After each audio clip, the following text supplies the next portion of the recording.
What's up and welcome to another Mograph Mocast. I'm Dave. And I'm Matt. Joining us today is the mega super talented, I'm gonna say it like an American, and I'm sorry, I'm totally butchering it. Andrey Lebrov. Hello. And Mograph is a supplement to our site, mograph.com, which is a motion graphics tutorial site with tutorials, plugins, podcasts, and other Mograph stuff. And on the show, we talk about everything ranging from motion graphics to Cinema 4D, After Effects, plugins, render engines, doing business, doing taxes, being a contractor, or working for the man. You can email us info@mograph.com. Let us know what you think about the show. Questions, comments, concerns, queries, grievances, show topic suggestions, artist suggestions. We're on Facebook, Twitter, Instagram, YouTube, and TikTok. Come on, follow us on that TikTok. Yeah.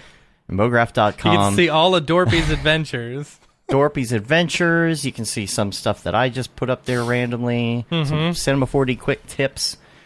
I hope to be doing some more of that here when the holidays things slow down a little bit. So yeah, email us, and if you have a very noob question and you're like, "Wow, this is so noob, I'm scared to ask it." Yeah, ask it anyway. We don't care. Anyway. We'll answer it. If you'd be surprised, the number of noob questions that I ask on a daily basis into our Slack. You know, into Google. Yeah, it's like today I asked, "What's the project asset inspector?" What it's called, because they changed it around at some point within the past 4 years, and I just couldn't remember what it was called. I always forget. I was actually using that yesterday, and I always have to Shift-C it and remember what it's called. That's Cinema. Asset something. Yeah, it's Cinema. In Cinema, yeah. Yeah, so it's... I have a few comments about Cinema. All right. We'll definitely do that.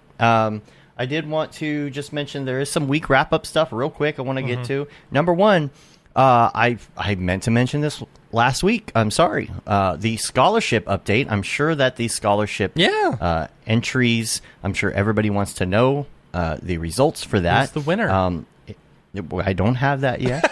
Okay. I just wanted to mention that it is currently being judged, and we will have the answers or the results for that soon. And then we'll get everybody their prizes and NFT things and such. And then I also this is cool. I was on TikTok the other day, and I'll put this in the notes. There was a TikTok ad that came up, like they do, and it was for Apple, and it was showing off what the new laptop can do, and on that screen is Cinema 4D, and so that was kind of cool. That's cool. And so I'll put a link to that TikTok. You can watch that ad if you would like. And then wanted to do a quick meetup update. How are we doing there? How are we doing with the meetup? We're doing the meetup. So cool. Finally got all the permits approved and everything. So we are good to go. But yeah, super excited. December 4th in Burbank. We're doing a Mograph meetup, just all people Mography. You know, we got a few people coming from out of town. It's going to be a lot of fun. We're going to be celebrating birthdays. There's 4 birthdays that weekend. One of them's mine, which is going to be great. Yours is on the 3rd, then on the 4th is Winbush's 40th. Rev's something. And Tokyo Meg's is 29 or something. All on the same day. I know. Yeah. I turned 39. When I turn 40, I'm going to kill myself. Oh, God. That's terrible. Yep. I got 1 year awful. left. 1 year left of life. There we go. I hope you include in the will, that the rest of the company goes over to me, right? You got all that we need out, to discuss that. We need to discuss Okay, cool. Yeah.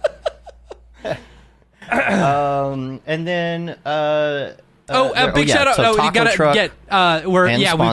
We got a taco truck coming. It's gonna be a lot of fun. We got cornhole. We got frisbees. We're gonna have a bunch of little games for us to play. It's gonna be really, really cool. And big shout out to our sponsors, both Maxon and Otoy, for helping out, helping put this all together. We're super happy to have them on board as sponsoring this event. It's gonna be the last one of the year, so really excited about that.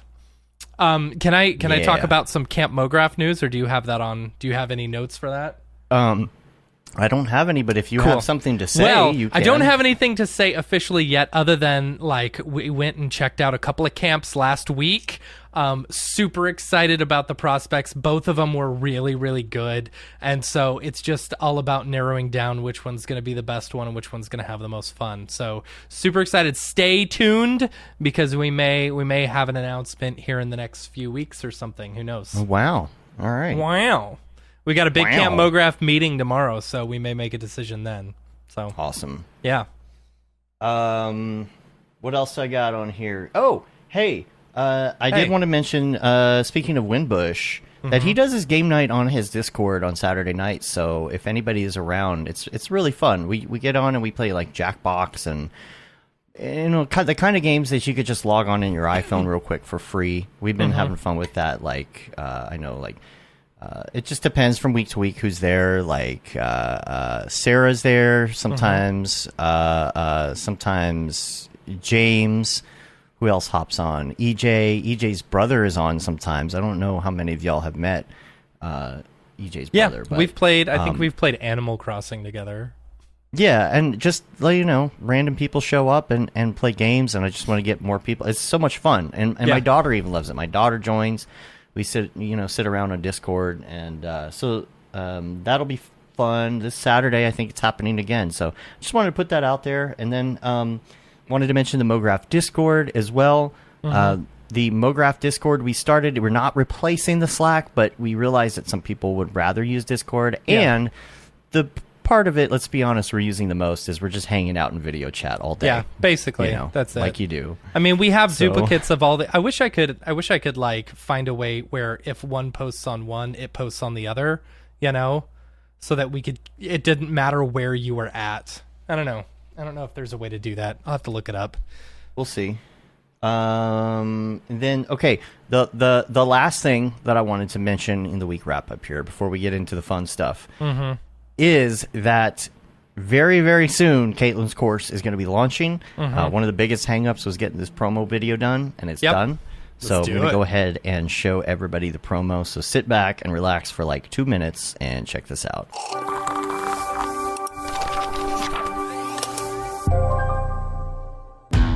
Let's start at the beginning. I'm Caitlin. I'm really excited that you're joining me for Brush Up. Pretty awesome. Big fan of this. Let's crank this brush up bigger. Add life to those illustrations. What do I have going on here? This little guy right here. Maybe I should make him pink instead. Now that I like. It's pretty cute. Now this is a fun one. You can play around with drawings that you might already have. Does this look good? Does this look right? With my reference screen, I can see the whole thing. Ooh, ooh, woo! Little isometric view. A little bit of grass here. I am a rat enthusiast.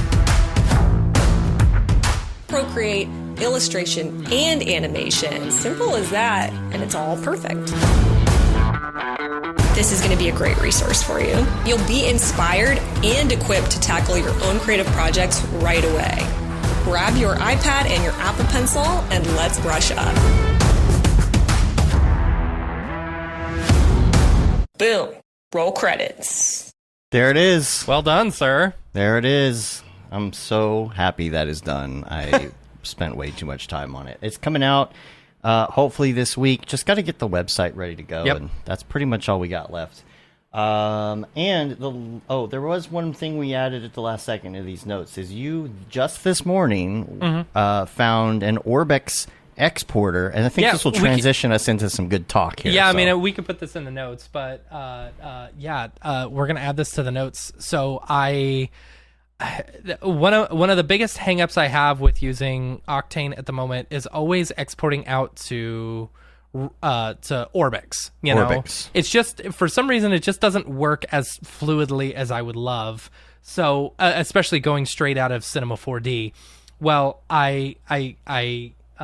Dino in the Slack has a Orbex command line exporter, which is awesome. So you can set up a little .bat file in your like send to or whatever. So basically you can go to whatever file, whatever C4D file you have, right click on it and say send to orbex.bat, and it'll automatically export that C4D project to an Orbex file.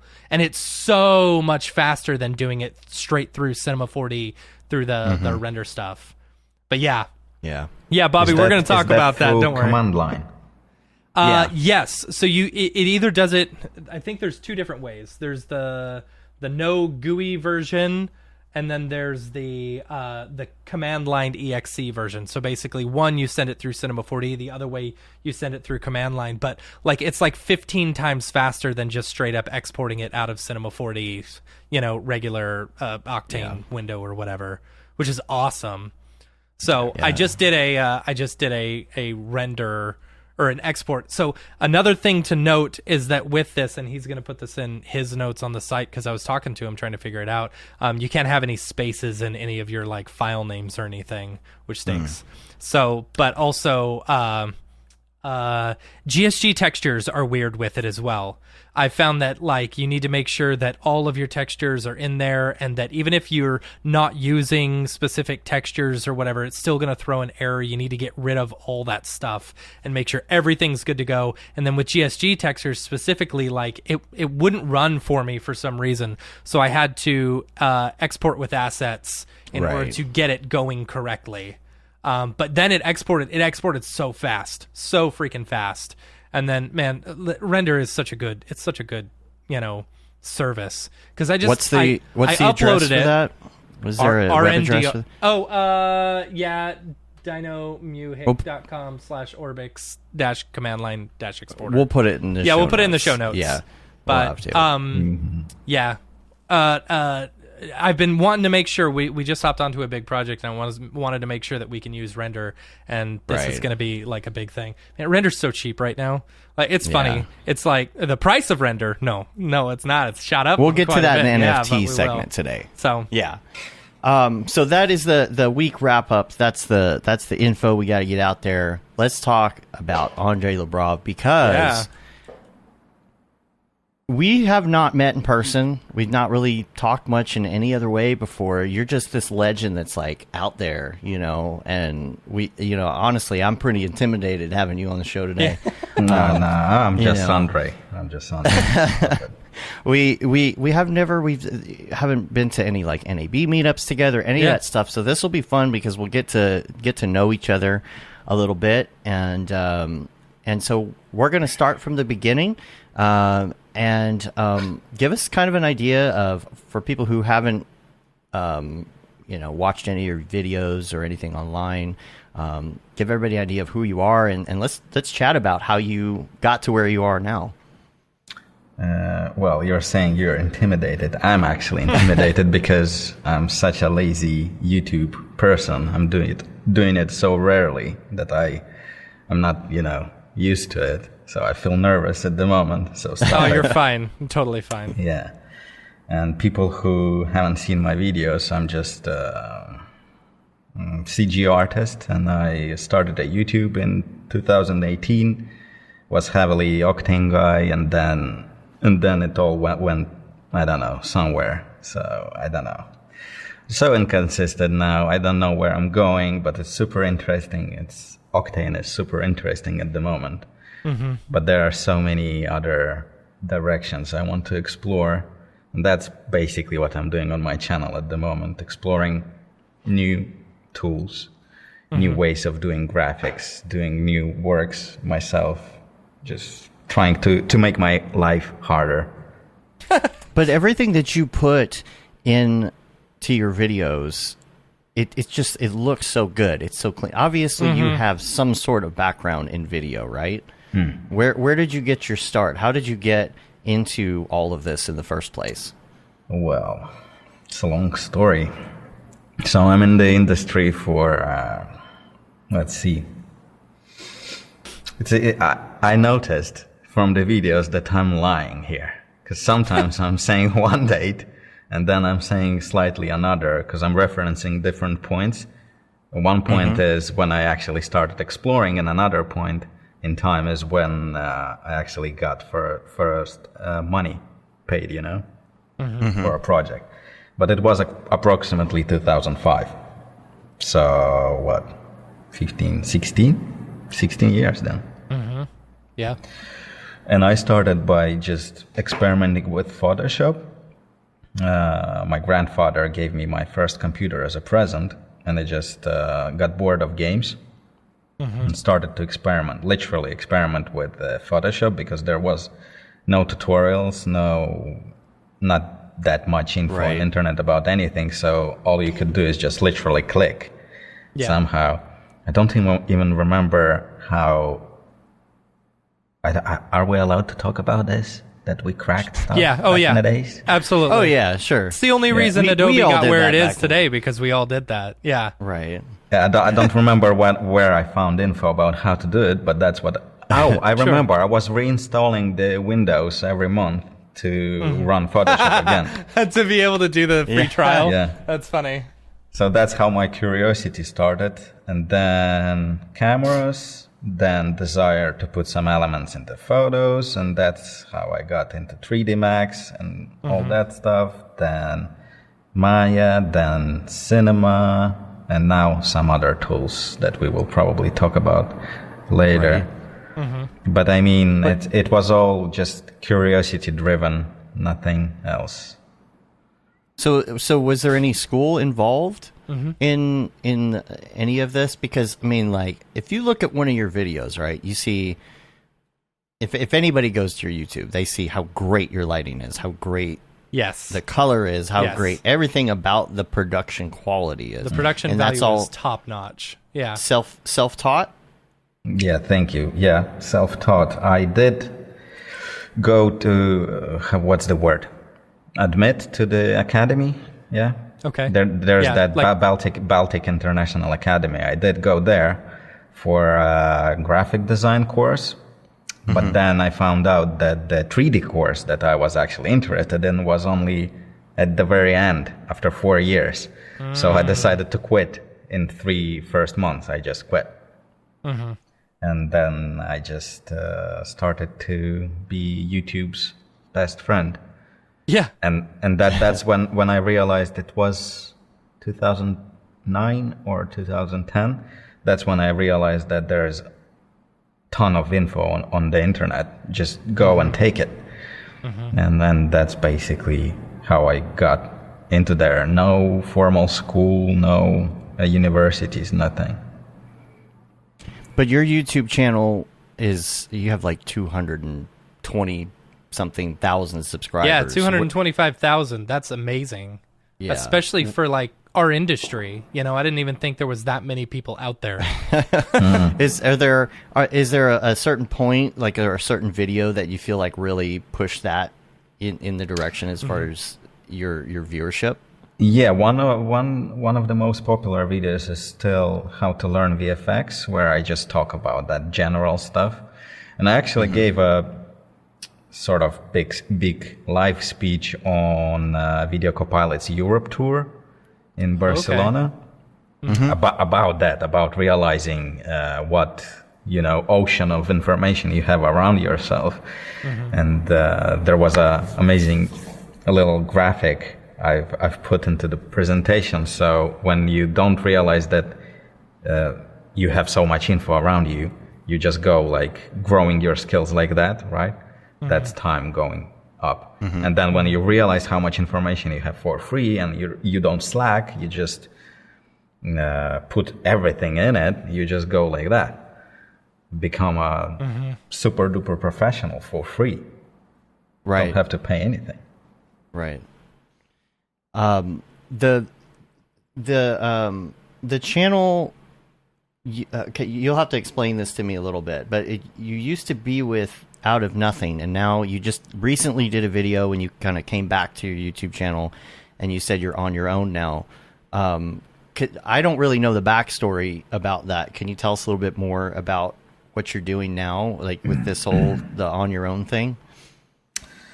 Yes. So in 2015 or 16, I partnered with some good people in UK to open up a company. The company was rebranded several times, and last name was Out of Nothing, that everyone knows, and there was a showreel from it.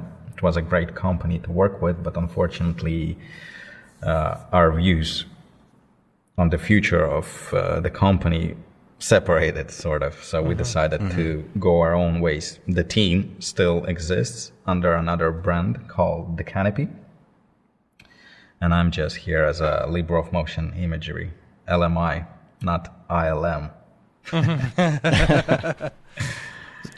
What kind of projects have you worked on? Do you do professional projects? Is it all at this point like personal stuff? Do you have regular clients? Are you doing contract work? Where are you at in that right now? So on your own. So pre-COVID, we were doing a lot of actual shooting, production from A to Z, from the set to post with the visual effects and all that. After 2019, when COVID started, we were just solely focusing on product commercials, full CG stuff, and that's kind of our strong suit. But apart from that, we did like several huge events for custom arenas, not only the content, but the logics behind it, all the algorithms and rigs that cut and output screens for VJs to use and play, that kind of stuff. Planning for it as well, collaboration with the installation companies. We were really broad, I would say. We can do anything. Whatever is the need for the campaign, we will do it. But I'm so cinema kind of inspired and driven. I'm curious about cameras. I'm a DP and director myself. Pre-COVID, not now. That's where the lighting and image kind of comes from, and it translates to my works as well. Yeah, that's something really important to note. If you're coming from a graphic design background into 3D and you don't know anything about cameras, f-stops, lighting, any of that stuff, I mean, unless you have some sort of film background or go, at least do some basics on film background, it's going to be hard for you to light things. I mean, it really shows the fact that you have that experience. It really shows in everything that you do. And you've got quite a couple of videos. I don't know if we want to go down the rabbit hole just yet, but with Clarice, but before we get to that, like your Aces tutorial is really good. I know Matt watches that over and over again, on loop. Anytime I need to a refresher, I'll hop on that one. It's a really controversial video. I don't know why. Why is it controversial? Yeah. So when I published it, I actually took it down and next day because there were several comments, not even several, more, stating that I'm super terribly wrong about it, and it's like I'm a doofus. I don't know what I'm talking about. And I was like, shit, seriously, maybe I don't know what I'm talking about. I should bloody take it down. But then I researched the topic. I actually talked to people who introduced me to Aces. I was like, am I so terribly wrong? And they said, no, come on. There are a couple of things you said, but that's just terminology. It's just how you refer to things, And I was like, yeah. So I've put it back online. And then in half a year time, someone from Aces Academy reached out and said, hey, Andrey, you're actually not allowed to use Aces logo on your channel. I was like, what? Yeah, so? And the gentleman was like, well, we will actually allow you to use our logo if you allow us to put this video on our website, Aces Academy. That's and nice. I was like, of course, funny. Go for it. It's a really good video. It gives you a really good, thorough overview of like what Aces is, and you hear, when it was first introduced or whatever. I mean, of course, you heard Chad Ashley just talk about Aces all the time, and Aces, Aces. Everyone talking about Aces, and like without really understanding what it is, And so I knew there was ways. I don't know. I knew there was ways to work within After Effects and trying to figure all that stuff out. And watching your video gave me a much, much better understanding of why everyone was so like, you know. Yeah, it's just a good breakdown of why you should bother. Mm-hmm. Yeah. Yeah, that was kind of my way of looking at it too, because we do the streams for Maxon, you know, monthly, right?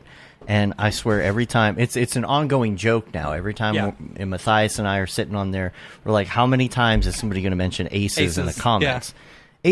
Aces. When we can talk about aces, and it's just like, okay, why is it such a big? Why is everybody so fired up? Is it because it's a buzzword, or because it's actually that useful? It's very cool. And like when you understand the why of it, you know, like you'll want to use it. Mm-hmm. But yeah, I mean, it's good that it becomes really common, really, for overall production quality of everyone. Because when I was doing the video, Cinema 4D didn't support aces, didn't know what it is. Even if you would ask them, why is there no aces support, they would go like, what's that? Then Octane didn't support it. Redshift was the only engine from GPU renderers who was supporting it. Right. So yeah, it's a really new thing, and it's good that people actually start to understand that, because it unifies us all basically. There is no difference between assets anymore. There is no difference between inputs, no difference between cameras. Very good. Yeah. And Francisco is talking about your video on centralized storage as well. I think that's probably a good topic. I have not watched that specific video, but I did see it on your channel yesterday. And how are you managing all your? I imagine that the footage that you have is requires very high capacity drives. I mean, are you shooting a lot of RAW, a lot of no, and not rendering really, a lot of RAW? Not for YouTube. For YouTube, it's 4K in S-Log. It's usually not that bad. For some B-roll, or if it's something specific, I may shoot in RAW 6K. That would be a lot of space. That's and I'm using storage. Synology servers. They were sponsored to me. But I started to use them out of nothing. We've set up 2 servers ourselves, and I came up with a centralized kind of repository of work files, footage, all the assets. You know, it's just centralized in one place on those servers and all the machines and network. For context, I'm not working on one single machine. I have one there, another station for sculpting. And the editing, then 10 render nodes. They all have to have same access to all the files. Right. So that's why you need repository. And you're using that over a network, and it's going okay. You're not having any network issues or anything running that. No. So you basically set up switches. So you internet go to switch, providing your whole network. With it. That was a weird swing of a screwdriver, huh?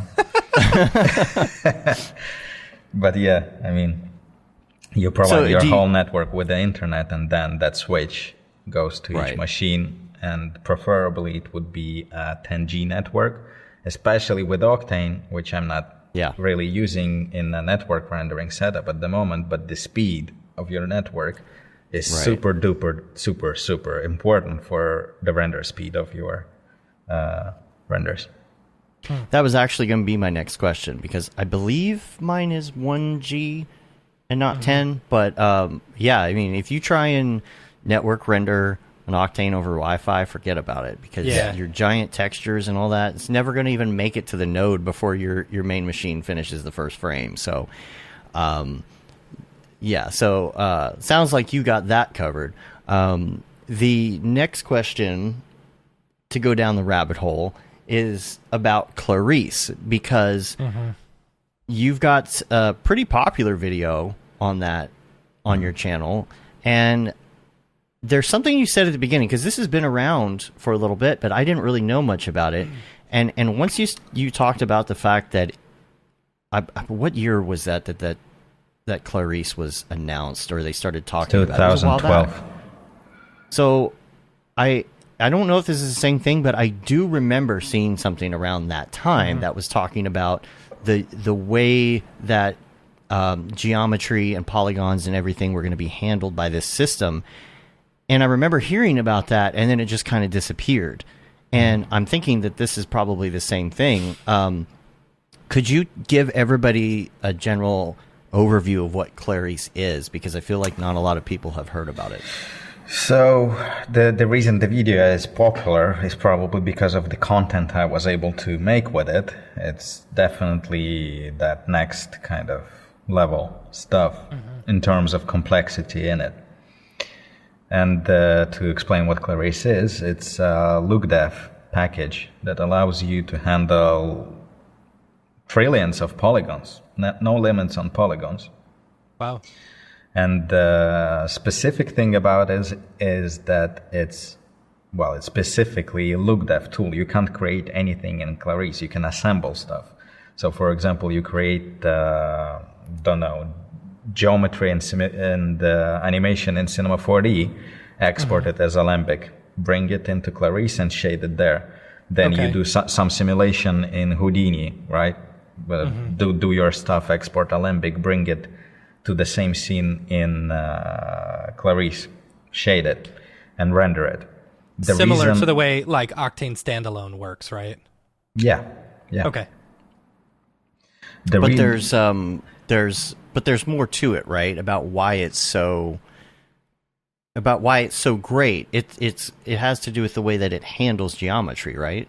Somehow, magic. It's not loading anything into scenes. You probably got used to Cinema 4D scenes that are saving for really long time, especially if you have that autosave backup stuff and you work on something complex. It annoys you every 5 minutes because the scene size is huge, because it stores all the geometry in this file. Clarice doesn't. It references the Alembic files, as I just said. It doesn't load anything. Gotcha. So the scene file is actually several kilobytes because it's just it's several lines of code saying where to find those Alembic files. What was the question? Well, we were just talking about what makes it great. Now you did as kind of a was this a proof of concept? The moon thing that you did, was this to test Clarice? Do I have that right? Is that what you were doing with? Was that the intended purpose of that video? Yeah, the test was actually Rainforest at Dawn, the first one, really complex. Oh, okay. Have you seen it? I gotcha. I saw that one, and that's the one that has the trillions of. I think this is it right here, right? Is this it? Yeah. Yeah. So this has trillions of polygons in it, right? This one has 997 billion, almost a trillion. Gosh. Yeah. Wow. Close enough, right? Yeah. Yeah. And, okay, so this is Forester or... No, it's Speed No, what did you use? Speed Tree. Okay. Yeah. Speed Tree. And so talk about the process of that. So you use Speed Tree, and then what happens after you design the scene to get So you have, with Clarice, result? you have two options. Either classically export Alembic and shade your trees there, but there's actually super cool engine specifically designed for Clarice where you can procedurally make those trees in Clarice. In this particular study, I didn't use that engine because it was quite pricey for me to handle and license all my nodes for it. I mean, they have to maybe reconsider their pricing if you're listening to this, gentlemen. But yeah, you can just export Alembics. Hi, my name is Sashia Dumont. I'm a writer, actor, and filmmaker. Hi, my name is Paul Robinson. I'm a director, DP, and filmmaker. We are the creators and hosts of the Go Gorilla Filmcast, an online source for all things indie film. We are a husband and wife film team and co-owners of Sen3 Productions, and we started this podcast for filmmakers like ourselves who were producing on micro budgets with skeleton crews. Go Gorilla is a weekly podcast that features various talents in TV, film, and web series productions. We've interviewed filmmaker powerhouses like Kestrin Pantera, Richard Raymond, Alex Ferrari, Cassandra Ebner, and Ryan Connolly. Amazing actors like Hannah Ward, Lou Taylor Pucci, Chris Wataski, and Eileen Gruba. Groundbreaking cinematographers like Jody Lee Lipes, And Jessica Lee Gagné, and many more. We also offer weekly reviews of our favorite films and shows, which vary from low-budget first-time filmmakers to A-listers and everyone in between. Go Gorilla is proud to announce that we have officially joined the Mograph Podcast Network. So if you love filmmaking as much as we do, tune in every Sunday for a new episode of the Go Gorilla Filmcast, your source for all things indie film. Now available on the Mograph Podcast Network. Even though it can handle this well, if you're building it in another program, how do you go about that? Do you have to kind of build it in layers if you're doing something with that many polys? No, or no, instances, you're just or no instances, just pure geometry, no cheats, and the viewport is still interactive. No glitches, nothing. It just handles it. How though? Like where how? Well, I don't know. I mean, yeah, I was like, you're assuming he knows. Maybe it's a part of their secret. But no, all I can say is just it streams geometry. Probably some clever rasterizing algorithms don't really know how Unreal Engine does it. Same black magic. The trade-off with Clarice is that if anyone used Arnold, right, it's a CPU render engine. It's really slow. Fortunately, Clarice on CPU is really slow. It's like, that's why I called the video the Hollywood secret, because it's reserved for studios with like tons and tons of capacities, you know? Right. Mm-hmm. And we're all eagerly waiting for next-gen NG engine that they're releasing, which will be hybrid on GPU and CPU. Supposed to be super duper much more faster. So we will see. Interesting. That's probably explains why the software itself is not that popular, you know, in a wider audience, because if you're just a dude with a single station, probably doesn't make sense, especially if you want to make some money on animations. You won't be able to do that. Right. And so the moon render, tell us a little bit about that. So this one, I don't know, I just did it. I was actually curious. I remember. They released Clarice 5, and there was some new tech announced there. Like, so before that one, I was trying to do a city, right? A night city. And there was a funny, like, ironic thing. In the software that can scatter billions of elements, you couldn't scatter bloody lights. Okay? Oh. Okay. So the only way to do it was manual placement of real lights or shading with some kind of textures, and it would look funny. I don't know. Another funny fact is that Blade Runner, latest one, was done in Clarice, and I don't know how they managed to put that many beautiful lights in there. That was probably humongous manual work. But in this release 5, they introduced something called Emission importance sampling, which allows you to properly light scenes with emissions and textures. It's crazy. So whatever you put in texture, you know, HUD, UI, some futuristic stuff, it will actually emit really good light, real light. So that's what I was testing in this moon thing, even though probably the moon base should have been the focus of the scene, you know, the rover became the focus, and it actually emits light with the texture. You can see in the second shot how good the lighting is. It lights the ground before it really well. And there's a lot of other new stuff in there. Was there's something, I can't remember what it was called, shading groups? Did I get that right? Shading groups, shading layers, yeah. Yeah. What is that? Well, I've read actually a lot of comments about people not understanding what it is and what's so different from Blender. I'm not against Blender. I'm for Blender and actually willing to learn Blender myself, since it's so amazing these days. But saying that, well, Blender or Cinema 4D can do all the same stuff is not true. It's misinformation. And shading layers are not groups or selections or whatever. It's a specific thing designed to automate the shading process. And as long as it's properly done on modeling stage, then all your stuff can be automatically shaded in Clarice. So if we have like Cinema 4D background here, shading group would be just a polygon selection on geometry. Okay. Linking to that material would use that selection to appear on the render. Then Clarice reads it and knows that this polygon selection is certain group. And then you can have a set of rules in Clarice called the shading layer that would tell, like, hey, put this shader on all the selections called this, I don't know, concrete. Right. And then whatever you import in there in Clarice, and as long as it was made properly, it will just automatically grab those shaders for you.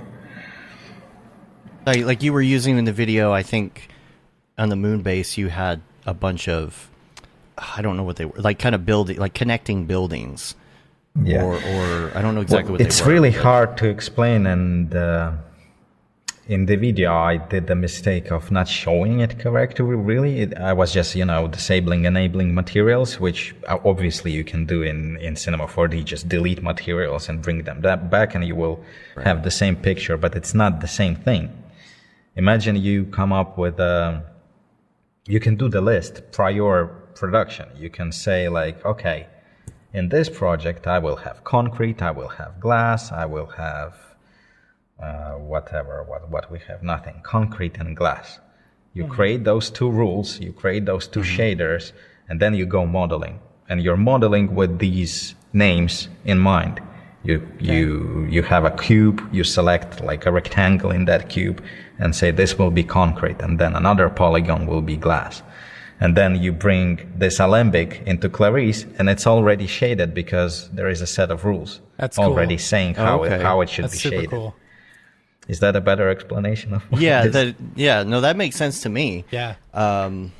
Yeah. And I wanted to mention, by the way, I am trying to copy and paste as many questions as possible from here so we can address them later on.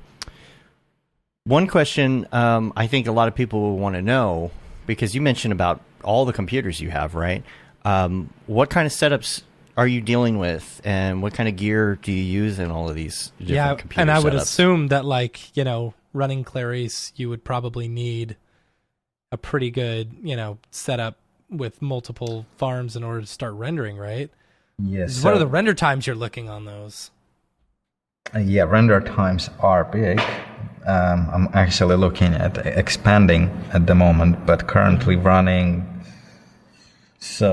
9 16-core units with GTX 1080 old ones, and one 32-core AMD, of course, unit with 3090 RTX. Nice. Not that I'm using GPUs much these days, but I mean it's actually an interesting thing to discuss GPU versus CPU these days, considering all the context behind it, huh? Right.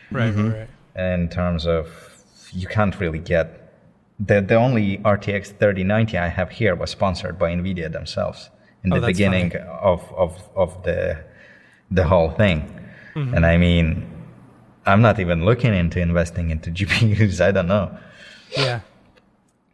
So, you said, how many stations did you say you had for rendering? 10 in total. Wow. 10? Are those the ones that are I just saw them behind you in a video. Are those white ones? Are they all like identical white ones that you kind of have lined up? That's really pretty looking. Yeah. Thanks. And then you said you had a sculpting station as well. Were you talking about actual sculpting or like ZBrush sculpting? ZBrush, yeah. ZBrush actual sculpting. You never know. So what would be the difference on your sculpting station between like a regular station? Do you have like a special setup for that? No, it's one of the render nodes, but with graphic tablet with a screen. Okay. You know, So there's it's got a like a Wacom tablet or duplicate. something. Yeah. Yeah. Yeah. Okay. Cool. What about Houdini stuff? Now, you have the video you did with Simon. I actually, it's funny, I met Simon at MDC London. Was one of the video co-pilot shows that was in the beginning of 2019, I think. Yeah, I was a part of that show, but in Barcelona. Yeah, and that's and I don't remember. Was Simon at that one too? I can't remember. Simon was in London. Okay, Oh no, so- he was there. okay. Yeah, 2019. Because he was at, I didn't know if he went to both. He was at the one in London, and it's funny because we were hanging out at a bar afterwards. This is the first time I met him, and we were talking about Houdini and talking about the transition from C4D to Houdini. And you basically had that conversation as part of your video on your channel about trying to get to that point where you're in Cinema 4D, you understand the concepts, there's certain things you want to do that require the use of Houdini, and how you get to that and how you remember. Because tutorials, I think you said this in the video, you go through a tutorial and then you go to the next chapter and you just don't remember what happened last time. Like on the last chapter, it's like you almost need some sort of repetition. So you were kind of having the same conversation with him about moving into that. Are you how often do you find yourself in Houdini? If at all, like how much of a part of your workflow is it right now? It's a big part of the pipeline, but with Houdini, I tried to fully switch to it, render in it, assemble scenes in it. And then I tried to specifically do some sims, which I still do now. And then I tried to somehow advance my skills in Houdini, but I don't know. I'm total doofus, total Houdini doofus, and whatever I'm trying to do, there will always be wax.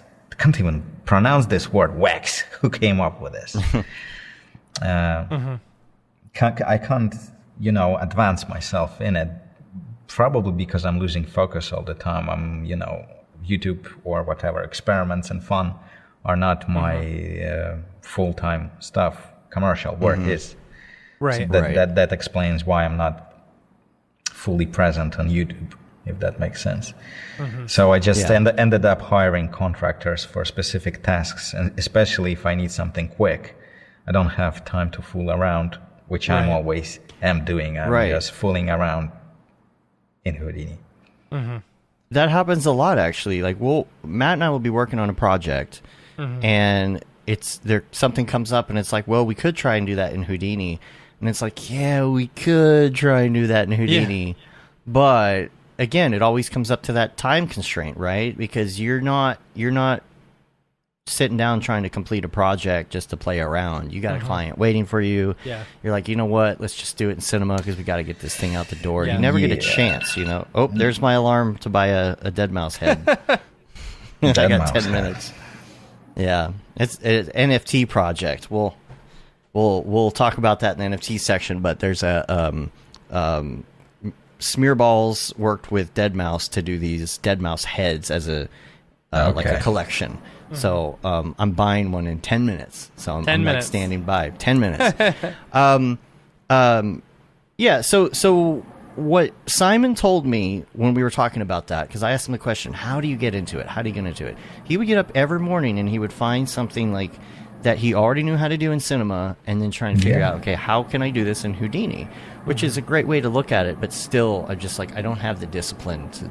I just don't. I don't have the discipline to do it. I don't know about discipline, but it's dictated by the circumstances in your life. Do you have that time? Do you have that opportunity to do the switch? I probably could do the switch, but I just don't have downtime, at all, which is probably a good thing, and I shouldn't moan about it. But seriously, if I would have 3 months to do the switch, I would. Yeah, but for sure. It's just quite painful.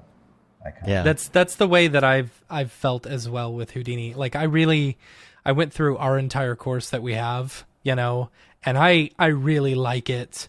I felt like things just didn't click immediately. you know, like as far as like, you know, scattering points and cloners and stuff. Like I think the C4D weight, and it has taken me a bit to understand the Houdini way of doing things, you know, but I feel like with enough repetition and stuff, like there's a point in which your brain just kind of clicks and says, yeah, okay, I kind of get this concept now. For me, it's all about remembering which node goes where, you know, because I can't ever remember the you know, the series in which you do things. Yeah, well, Clarice, in addition to this fantastic duo, would be another philosophy that you have to understand, and it's totally different from Houdini and Cinema 4D. But what's good about Clarice is that it's very friendly to Houdini. It can read it all. Cinema 4D can't. Cinema 4D is... I'm super mad at Maxon, who is the sponsor of this channel or video. I would say some nasty things, but I won't. Well, it doesn't have to be nasty. It can be constructive. They take constructive criticism for sure, and I think they take it. I think they take it to heart, even if they can't release it right away. Yeah, I know, but I think Maxon is focusing on totally wrong things for several years in a row instead of actually addressing real issues for, you know, some more advanced users. For example, if you have, I don't know, simple thing, flip simulation in Houdini, that has animated UVs. If you would export that in Cinema 4D, you won't have that because it can't read it. It doesn't even recognize you or give you any options to read that stuff from Houdini. So here you go, straight away. You can't use Cinema 4D for certain things. You have to externally bake animated whatever textures you have in Houdini to use them with Octane or Redshift or something. Whereas Clarice reads that stuff automatic by default. It just knows it's there and have no issues with reading anything, really. Well, I think that stuff is important to note, though, because, you know, if Maxon doesn't listen to that kind of feedback, they're never going to, or not even listen to it. If Maxon doesn't get that feedback from people in the first place, you know, I think considering the features that they offer for last several years, they are quite clear with the market they're targeting, you know, Magic Bullet looks and because they're bringing the Red Giant stuff into it. Yeah, that kind of stuff. Then UI update that looks like a Blender. What was that about? Renaming all the tools. I did install R25, but I feel like I'm not home. I'm like, I get that. I've been using it for like 2 weeks now, you know, and it's starting to feel better, you know. Yeah. I don't find myself fumbling around so much. Yeah. Yeah, it's a tough call because I'm sure every program at some point, you know, there's a team that's like, should we redo this interface or not redo this interface? And it's tough because you know there's going to be a backlash. You know people aren't going to like it. Even if you offer, like they do, the option to go back to the old interface if you want to use the old, you know, the old arrangement. Yeah. And it's something that I'm trying to force myself to do. I know it's funny. Well. Like so yesterday I was in 25. I was messing around with things. One thing that annoys me is that you don't have the coordinates in the new one. You know, because what I would always do is if I'm sculpting or modeling or something, so I'll take points and like I'll scale them down to 0%, or I'd scale them and then I'd go down to my coordinates and say scale at 0. You know. And so, like, I couldn't do that with the normal thing because the coordinate system it's like only on the modeling one. Anyway, I found a workaround to it, and I actually like the workaround better. But so I was like, okay, well, maybe I'll just go to the old version. And I switched to the old layout, and I was like, oh, you know what? This doesn't look as good. It doesn't look as good. Like, the new version actually feels better. Yeah. It looks better, you know. And once you get an idea of where everything is, it feels a lot more comfortable. I'm actually don't mind it. I just think the priorities are not the best ones. For example, I'm working on something right now, And I thought I'll do it in cinema, but then cinema starts to struggle with like a couple of millions of polygons. Right. Come on, seriously? In 2021, the software can't be like that. Yeah. I want to. Is this I want to 25? Yeah. Was that in 25? Okay, yeah. I want to play 10 millions of points real time, like I can in Houdini. Like even 50 million points, I can play them. Right. And then. What are your thoughts on the future with like capsules and stuff like that? Yeah. What capsules?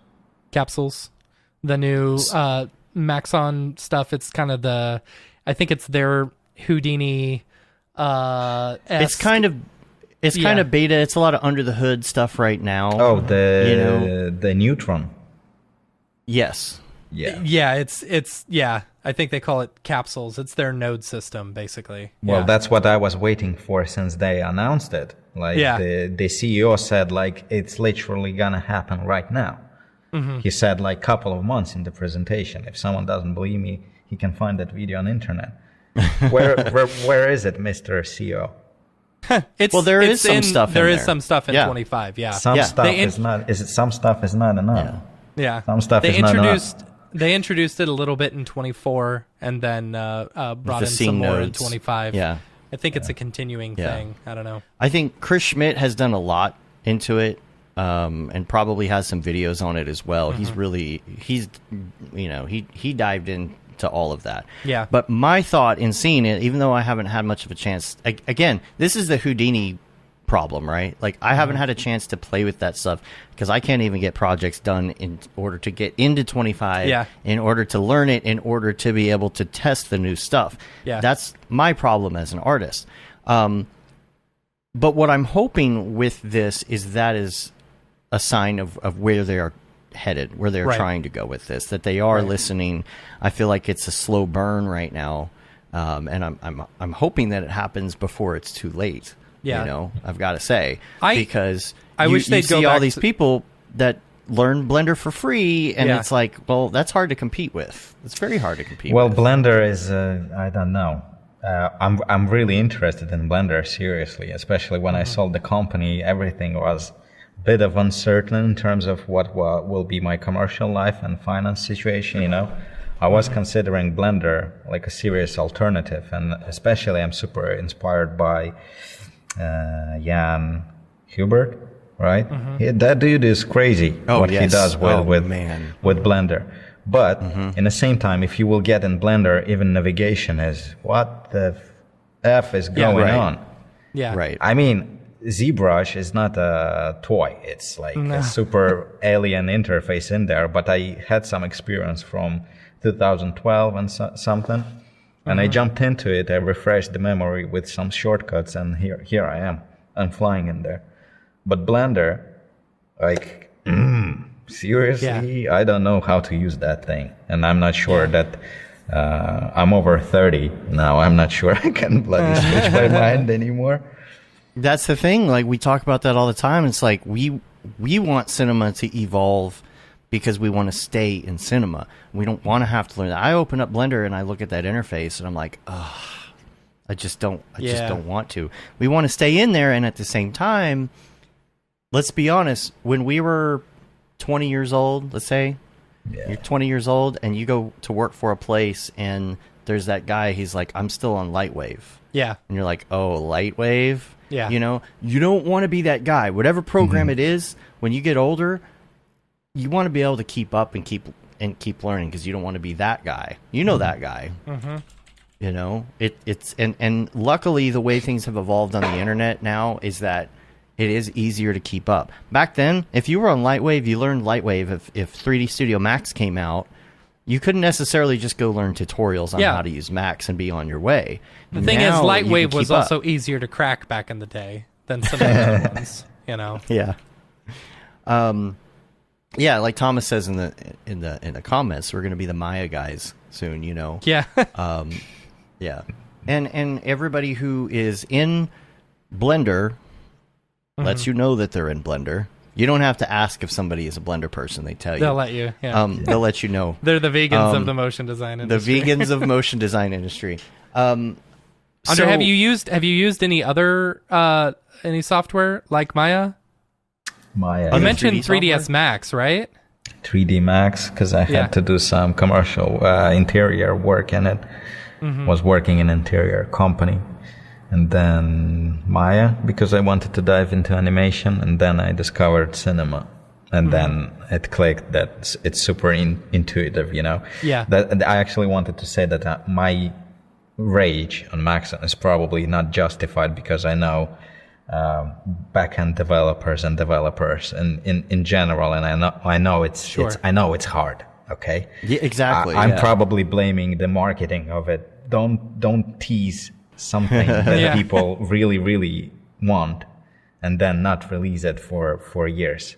That's not a good move. It's not a good thing, especially for professionals. And I mean, when I was running out of nothing with my partners, right, a lot of big financial decisions were based on those promises. Right. Gotcha. I mean, you can't do that with people. Right. And it's also tough to find that balance, because if you don't say anything at all about your roadmap, then people are also upset that you haven't talked about your roadmap. And so we know how hard that is. What would be the solution? What would be the solution in this case in order to be able to communicate with them about what you really want, what artists really want, so that we can stay in our favorite program? I think especially they doing should, stuff in the viewport. Yeah, they should probably start a conversation with people outside of Mograph as such, motion design. People who like fantastic artist Aaron Sorensen. I don't remember the name. Love Aaron Sorensen. Yeah. Yeah, but he's a VFX guy. He knows what this kind of production needs. He knows what lacks in Cinema 4D, and he actually switched to Clarice because there are reasons for it. The VFX industry is because I think a lot of us came into this through Cinema 4D, right? So we're like, oh, Cinema 4D, and then this complements it, and then this over here complements it, and it's kind of the center of our world, where I feel like there's a lot of VFX people that's not the center of their world, right? Like they are maybe more compositors, or maybe they're in more complex programs, and Cinema 4D isn't necessarily something they're going to stick with. You got people like, think about Brandon Clements, for example. Brandon Clements is all over the place. He's into Unreal. He's into... I'll be right back. All right. He's into Blender, all of that. Matt's got to hurry because I got to buy my dead mouse head. But I think it's just important for these companies to note these things and then say, okay, well, what can we do to fix that? Because I keep hearing the same thing, and I don't know what the solution is. Should there be like a panel of designers that are like? I mean, the pain in all industries is bloody marketing. It stops evolution. For example, Unreal Engine. It's a really promising tool, really controversial. I don't know my opinion about it. I'm still due to try it properly, create something, decent with it. But damn, that's probably the future. But then again, it's a game engine. And they started to advertise it as a filmmakers and CG artists tool, which it's not. It's still a game development engine.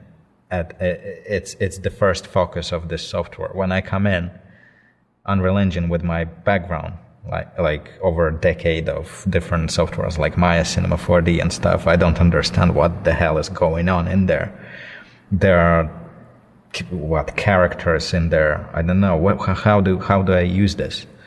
And you can get used to it, but it's quite painful, and I think you shouldn't really advertise it anything like other than game engine, Right. Yeah. Trying to use Unreal. Jeremy and I were working on some stuff for an upcoming course on Unreal, right? That Brandon is doing for us. we opened up Unreal to try and edit something that he did and render out a movie, and just trying to figure out keyframes was like maddening, right? And we're like, what is going on? And then we realized that some of it was done in Blueprint, and it's not the same thing. Like, so all this talk on the internet about you can use Unreal to do motion graphics now. We're who's actually doing it? Like, everybody's just talking about it, right? And so you look at something like Cinema 4D, I'm sure, I don't know what the percentage is of motion artists who are using it.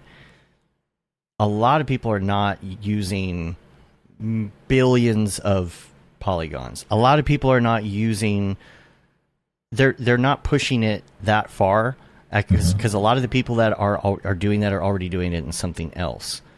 So I'm imagining that's kind of what you're getting at with that. But let's look at Apple, for example. Apple, they did the iPhone years ago, and all of a sudden they're not like a computer company anymore. They're a phone company. Yeah. So they realize that this is the market, and they go to it. I hate to make it that simple. But do you think that, not just Maxon, but all of these companies, they're going to have obligations to shareholders and all of that? How can you find a balance to where the software is still good, the shareholders are happy, and I don't know. I'm not the person to answer these questions. I hate all the management, and it's tough thing to be a CEO or whatever, the man in charge, or whoever makes a decision, especially if it influences some development routes. I wouldn't want to be that person.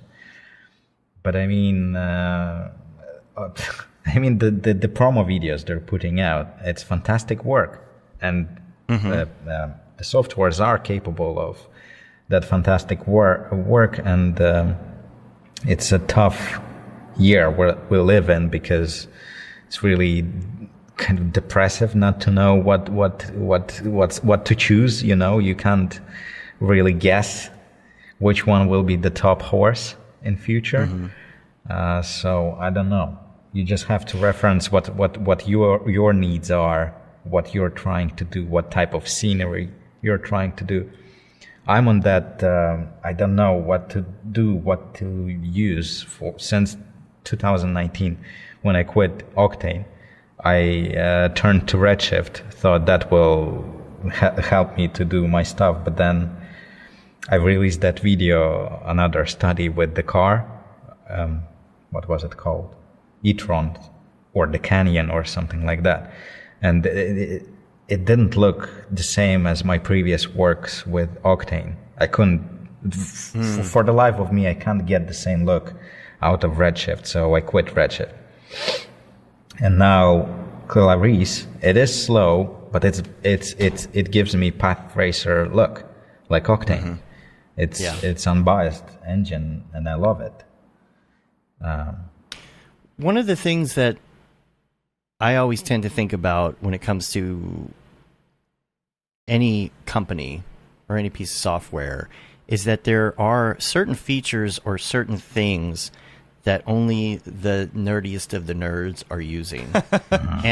And I think that even though the majority of the people aren't using it, it still is helpful to have to give those people those things. Let's take Mac, for example, right? If you were a heavy Mac user in the early 2000s, you were in it for the Mac. You weren't in it for the iPhone because it didn't exist yet. You know, you were in it for the nerdiness of the Mac and what you could do with it, right? And so what happens when mom and dad come to you and they ask you, what computer should I get? You're not going to tell them to get a PC. You're going to tell them to get a Mac, right? And so I think it's kind of a trickle-down effect. If you have somebody that is working in a really great program and somebody comes along and they say, well, what should I use? You're the nerdiest of the nerd on this. You're going to tell them, you know, what you're using. And they might not use it to that potential. They might only make a rotating cube in it. But I guess what I'm getting at is it needs to be something accessible for all levels. I would love to, and it seems like this is where they're going with this. And again, it's my fault for not having enough time to play in this. But it seems like what they're getting to is that you will be able to have your Cinema 4D and you'll be able to open the hood and get underneath. And I feel like that appeals for everybody. And I know it's so easy for any company to say, this is what appeals to the masses. This is what we need to do. But I feel like being very broad, a very broad Swiss Army knife has payoff in the long term. Yeah. I mean, thinking about it that way, look at After Effects, right? After Effects, I mean, how often do they update to something really good or useful or cool or whatever? Never. Like this new version, has multi-frame rendering and, rendering in the background and stuff like that, which is awesome. We've only been asking for that for like 10 years now. And you do have the little millisecond read on the bottom. That's pretty cool. It is like you said, it's like a Swiss Army knife where people create plugins specifically for it in order for you to be able to do the things that you need to do in After Effects. Yeah. Well, my problem, I'm a big After Effects hater. Yeah. But on the other side, it's unbeatable in certain things, and I still use it myself. Like literally today, I noticed they updated the interface. There's that green graph when you're rendering. What's that about? What's new? Is there something like... You talking about the one where it's rendering in the background? I don't know. There was something different. I think it's pre-rendering, and you also have a readout at the bottom. This was actually, and Billy and I were looking at this on Discord the other day. You can make design decisions or plugin decisions based on this readout now at the bottom, because it says, oh, well, you're adding this heavy effect. This is going to add a whole second to each frame of render. That kind of stuff is cool, because it's like, okay, you know what? Maybe I don't need this heavy plugin. Maybe there's an maybe I can use box blur instead of Gaussian blur. Maybe that'll change my render time. I do like that. Yeah. I only use After Effects for interface, obviously, animation, icons, animations, tag titles, that kind of stuff.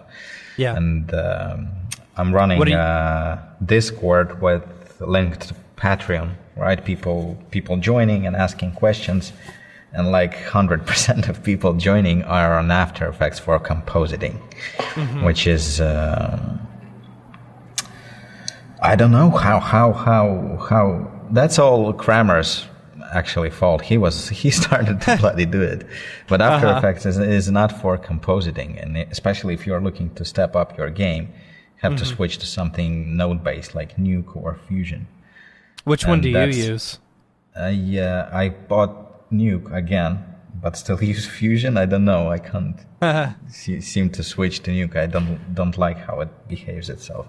Just use it for several specific tools, and then I'm rendering something in Fusion, bringing it to Nuke, do my specific thing, re-exporting back to get that pass. That's funny. Bring it back to Fusion, because Fusion is free for all my nodes, while Nuke is not, and it's stuck on this machine. Right. But yeah, where was I? After Effects for compositing.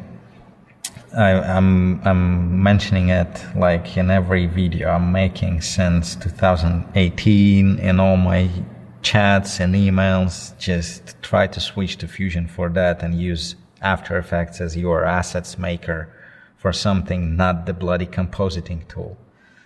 You will feel the difference. Nuke feels really heavy to me. Yeah. I don't know. Do you like Ace's workflow in After Effects? I haven't used it in After Effects. Matt has. I didn't hate it. Like the what is it? The Open Color IO, converter or what? It was fine. I didn't have a problem with it. Okay. I'm so like here. I guess here's my question. I'm so used to working in After Effects and having to do all these ridiculous workarounds that maybe I don't know. Once I jumped into Fusion, the thing. So I actually do a lot of compositing in After Effects. You know, I have tried Fusion, and the things that I feel like there's multiple steps, like too many steps to get one simple thing in After Effects. You know, now trust me, I hate on After Effects just as much as everyone else does. You know, but I've been in it for so long that like I know how things work quickly. Right. But if you're doing, like, here's the deal. If you're doing, like, a very simple thing, right? You're trying to do... You rendered out a sequence in Cinema 4D. You've got maybe some PNG sequences. You want to maybe throw a couple things on it. You need an alpha channel for something, call it a day. There are so many steps to set that up in Nuke compared to After Effects. I feel like there's never a happy medium in there. You know, and of course, EXR workflow, I get it, like Francisco's talking about here. I mean, EXR workflow is improved in AE, but EXR workflow in After Effects is awful for the most part. Yeah. Is it? Trying to pull, there should be trying to pull layers and... Extractor, whatever, that's supposed to... Extractor, yeah.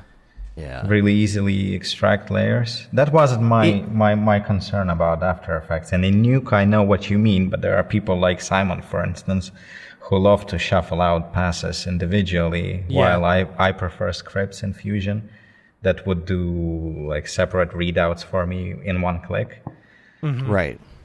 And that's the thing, is you got that and you got the nodes. It's really hard to do something like, say, put in Extractor, find that one layer, attach it to the layer you're working on, copy the layer, paste the layer in After Effects, go back to the Extractor plugin. Like that is great, but it's like, what is your biggest beef with After Effects? Would you say? Sorry, I missed that. What's your biggest problem with After Effects? The speed is so slow. It's like cinema. So slow. Yeah. Yeah, it's terrible. Like trying to do a 4K comp or something, right? That is one thing that painful. I did enjoy about Fusion when I was working with it. It was smoking fast in comparison to After Effects. Yes. Well, yeah, because it tries to utilize more resources of your machine more efficiently, but commercially we had to deal with resolutions like 12K and more. In After Effects, what was that? So in 6K was my last project I did it, but it was like up to 10 hours of render of like 30 Sounds seconds video. It's unacceptable. Then Fusion, it will become slow. It's not a magic pill, but it will steadily, go through it. And especially when you can easily put it on a render form, and it will not as painful as After Effects render form. It's just, it works same as Cinema 4D or Clarice on a render form. And it's free.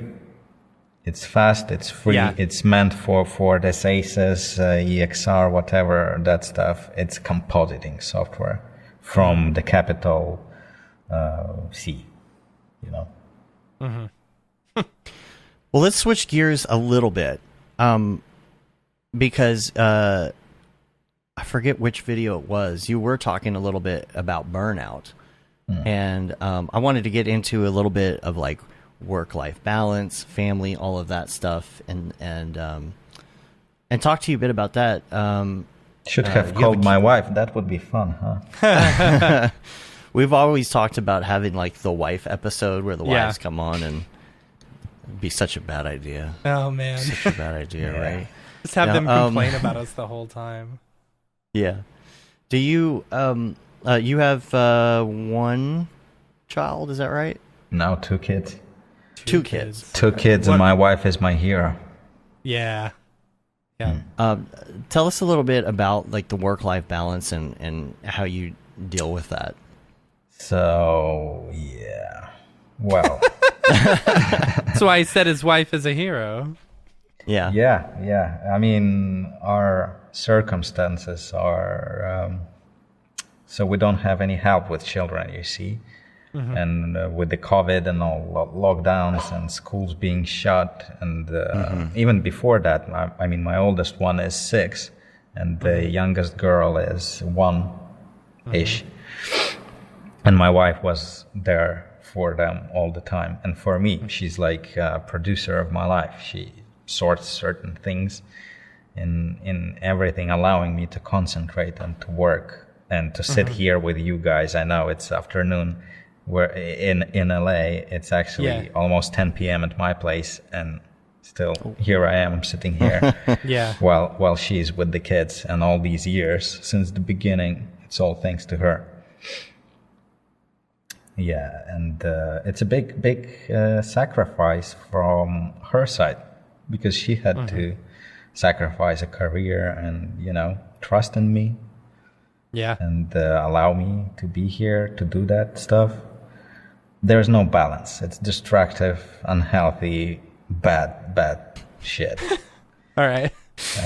But you can work around it by stop, you know, trying to do it all yourself. We as designers, I'm sure you can relate. There are points in your career where you're obsessed of, I have to do it all myself, have to do it, have to be the dude who do it all by himself, have to control everything. I still have to control everything, but don't have to do it all myself. So hence I mentioned I'm hiring contractors for a certain job instead of killing time here at nights trying to figure something I don't really want to figure out. I just give this task to professionals and, you know, call it a day. Yeah. It's kind of my first attempts to get that balance. I hope to get there, and it's one of those industries. It's just, they say, like, if you love something, you won't work a day in your life. That's the biggest lie I heard. Right. No. The problem is that even if you want to be that person that, like, does everything yourself, there's still one resource that you cannot get more, or that you can't get more of, which is time, right? And so then it becomes a matter of, okay, well, which thing is priority? I mean, this is something that I deal with all the time. I try to tell myself these things all the time. I'm sure everybody else does. You know, farm that out to somebody, like you said. Farm that out to somebody else, and then you have to make a decision. Okay, well, if you are the type of person that wants to do everything yourself, which things are you willing to let go of? You know, which things, you know, even though you love doing it, which thing can you let go of? And then the other thing is you have to, and that helps. That helps you get some of your time back, right? Yeah. You have to do that in exchange for money, but at least you have that time back. That's that resource. And you also have to have people in your life that are understanding, because let's face it, like, this is a very different lifestyle. It's not a 9-to-5. You have to have people that are understanding. And like, who was it? It already passed in the chat. Bobby said, my ex didn't understand what we do. She thought I was just spending too much time in front of the computer. I, you know, come from a previous marriage where that was a tough thing as well. It's very hard for the other person, and it's, you know, you have to be with somebody that understands that what you're doing and why. It's nice when you find somebody that is supportive of that, and understands that you're not just sitting around surfing Reddit. Right. You know, you're trying to make stuff work, and it's a weird industry where things are always changing and you're constantly learning. You know, I'm sure there are other industries where you are learning, but I feel like so much changes so fast in this industry now, especially with NFTs. Oh yeah. You know, how does your family deal with it? Are they okay with it? Do they understand? Well, I have to note that all the negative stuff I said, sort of negative stuff I said about that, relates to people who are business owners, contractors, freelancers. It may not be the case with the studio job, you know. Right. A lot of people prefer studio job just because of that, because they want their life back. Yeah. And it makes sense. With my wife, though, we're together for a long time. We knew each other before I started 3D. I was doing some Photoshop stuff with photos. She knew how that was. And then she saw the whole development process. She was there. So she knows why, she knows what for, and she kind of knows where we're going together. She's actually my business partner right now. We run this company together now. Yeah. So yeah, she's a motivated, interested person. You know, that's another thing too, is if that person is interested in what you're doing or is involved with what you're doing, it's a little bit easier. Julie is going to start helping us with stuff. Amy's going to start Matt's wife is going to start helping with stuff. And I think it's great because now it's kind of like family business, right? Absolutely fantastic. You know, so it's a little more understandable. When your kid tells you that he wants to be a 3D animator when he grows up, that's a good feeling.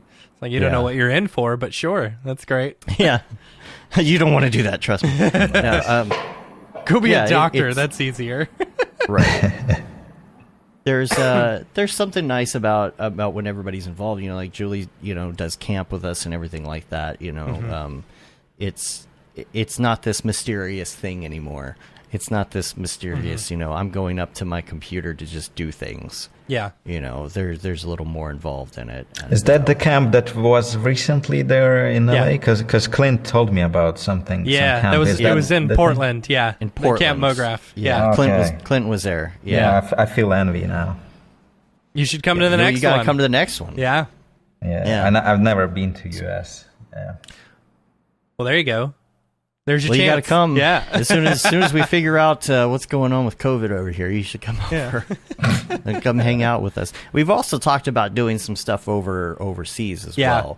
Yeah. Doing like Mograph. I know figured EJ wants I figured that out. really bad. So actually, the UK has some Americanized style camps that we could rent out and stuff. Yeah, it'd be fun to do a Camp Mograph European or something. That would be fun.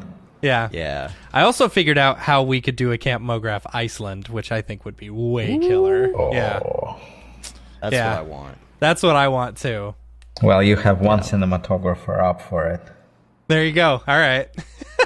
Yeah. Let's see. I have so much on here. What time is it? Okay. Let's talk about upcoming projects. Do you have anything that you're working on currently that you can talk about, of course? No, nothing. Sometimes it's a big secret. I can't. What about for...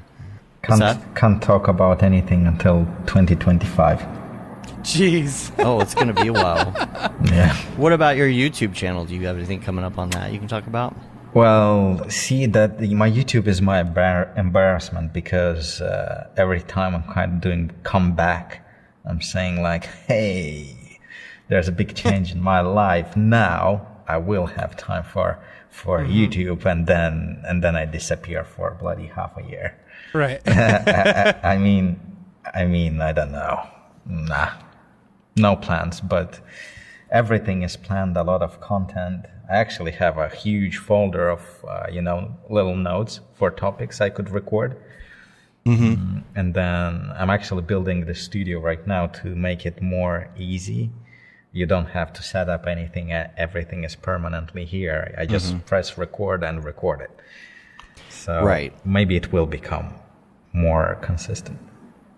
That's something that was really hard getting into, just starting to live stream, is not have it all set up. It's like before we had our studio and stuff, kind of situated, it was like, okay, well, every week I got to take out the lights and I got to set up the camera. Yeah. And that's like that hurdle. That's that weird hurdle. You're just like, I don't want to do that. Makes it so much easier if you have the topic and you just sit and go. That's probably why I didn't do any tutorials for so many years. You know. Yeah. Well, while I was at Out of Nothing, I had business partners, so I couldn't really do, my personal YouTube setups or whatever in the big studio where we've built together. But here now I can do that because previously we were living in a small apartment first, and I was setting the videos with orange background, the first ones. That was a really, really small corner in our bedroom in a small apartment, so I couldn't leave the lights just standing there because little one is running. Yep. So it was 2 hours to set the light up. Then maybe I will record something. And funnily enough, I was more consistent then than I am now. Yeah. I don't know. Something's wrong. Is what was I going to ask you on? It was on Simon's video. You were talking about you're kind of an introvert, right? Are you how introverted are you? Like, are you the type of introvert like me, where going into quarantine was kind of okay, this is just fine?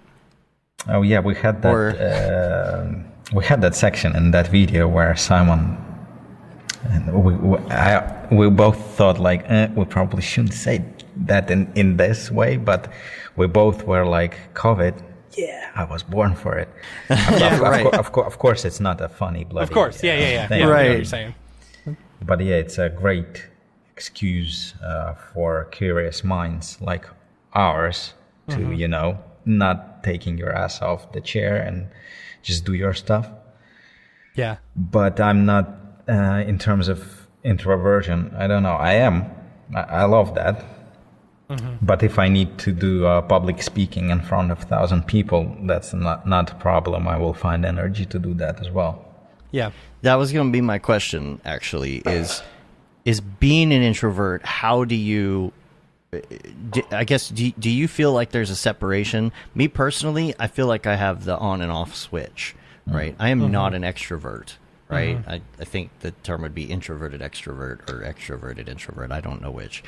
You got to turn it on. Do you feel like you have to turn it on, or does it come easy for you? I don't know. I think it depends on your current life circumstances. And I know for sure that for Video Copilot talk, I was recovering for quite a while after so much interaction with people. Yeah. You know? Right. It will happen, but then you will recover for some time. I actually have a video about being an introvert. That's funny. That's funny. Yeah, COVID was the opposite for me. Like, yeah, I'm a very extroverted person. I enjoy being around people, and like being stuck at home with just the family, that just about killed me. I love my family, my wife. but it did just about kill me. Yeah, you must specify. Yeah.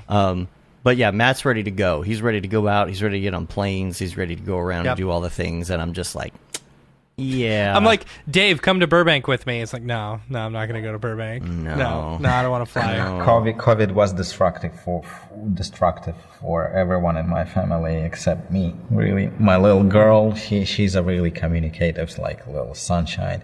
My wife is the same, and then they're locked inside. They hated it. Yeah. I got some questions that I wrote here. One of them is about the metaverse. We'll hold on to that until the NFT section.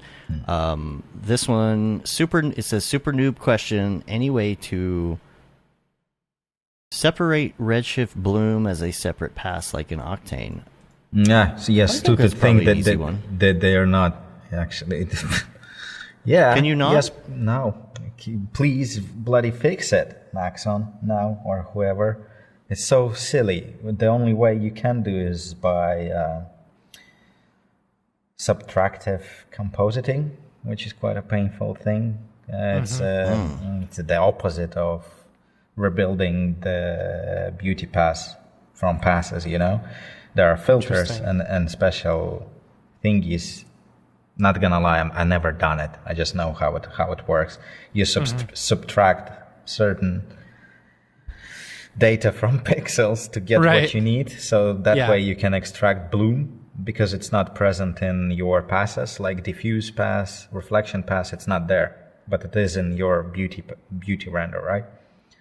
So using that subtractive blah blah, you can divide the beauty from post pass and do it that way.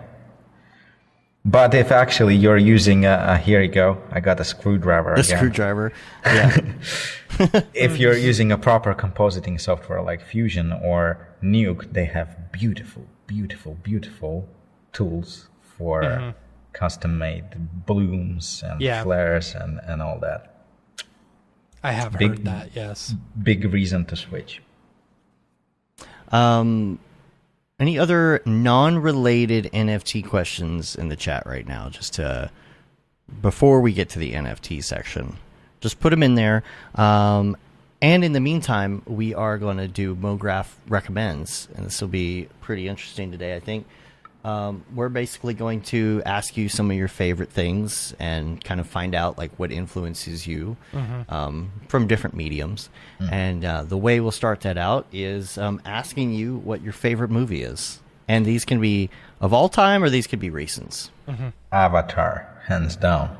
Okay. Really inspired, and that rainforest at dawn study. I wanted to do it since I saw Avatar. What specifically about Avatar was it that makes it your favorite? Probably not the story, but the world Cameron created, and Cameron is one of the inspirational people for myself.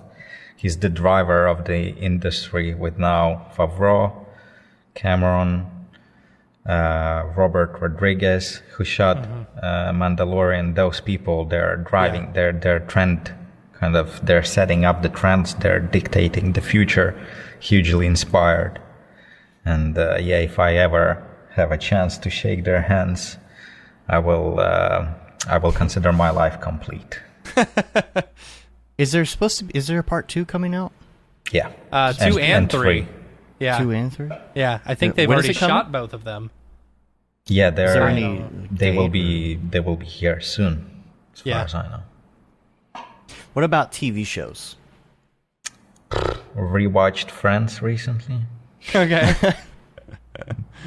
That's funny. One thing I appreciate about Friends guy, but one thing I appreciate about Friends that I think they did correctly, because it took them a long time to get over to like the streaming service.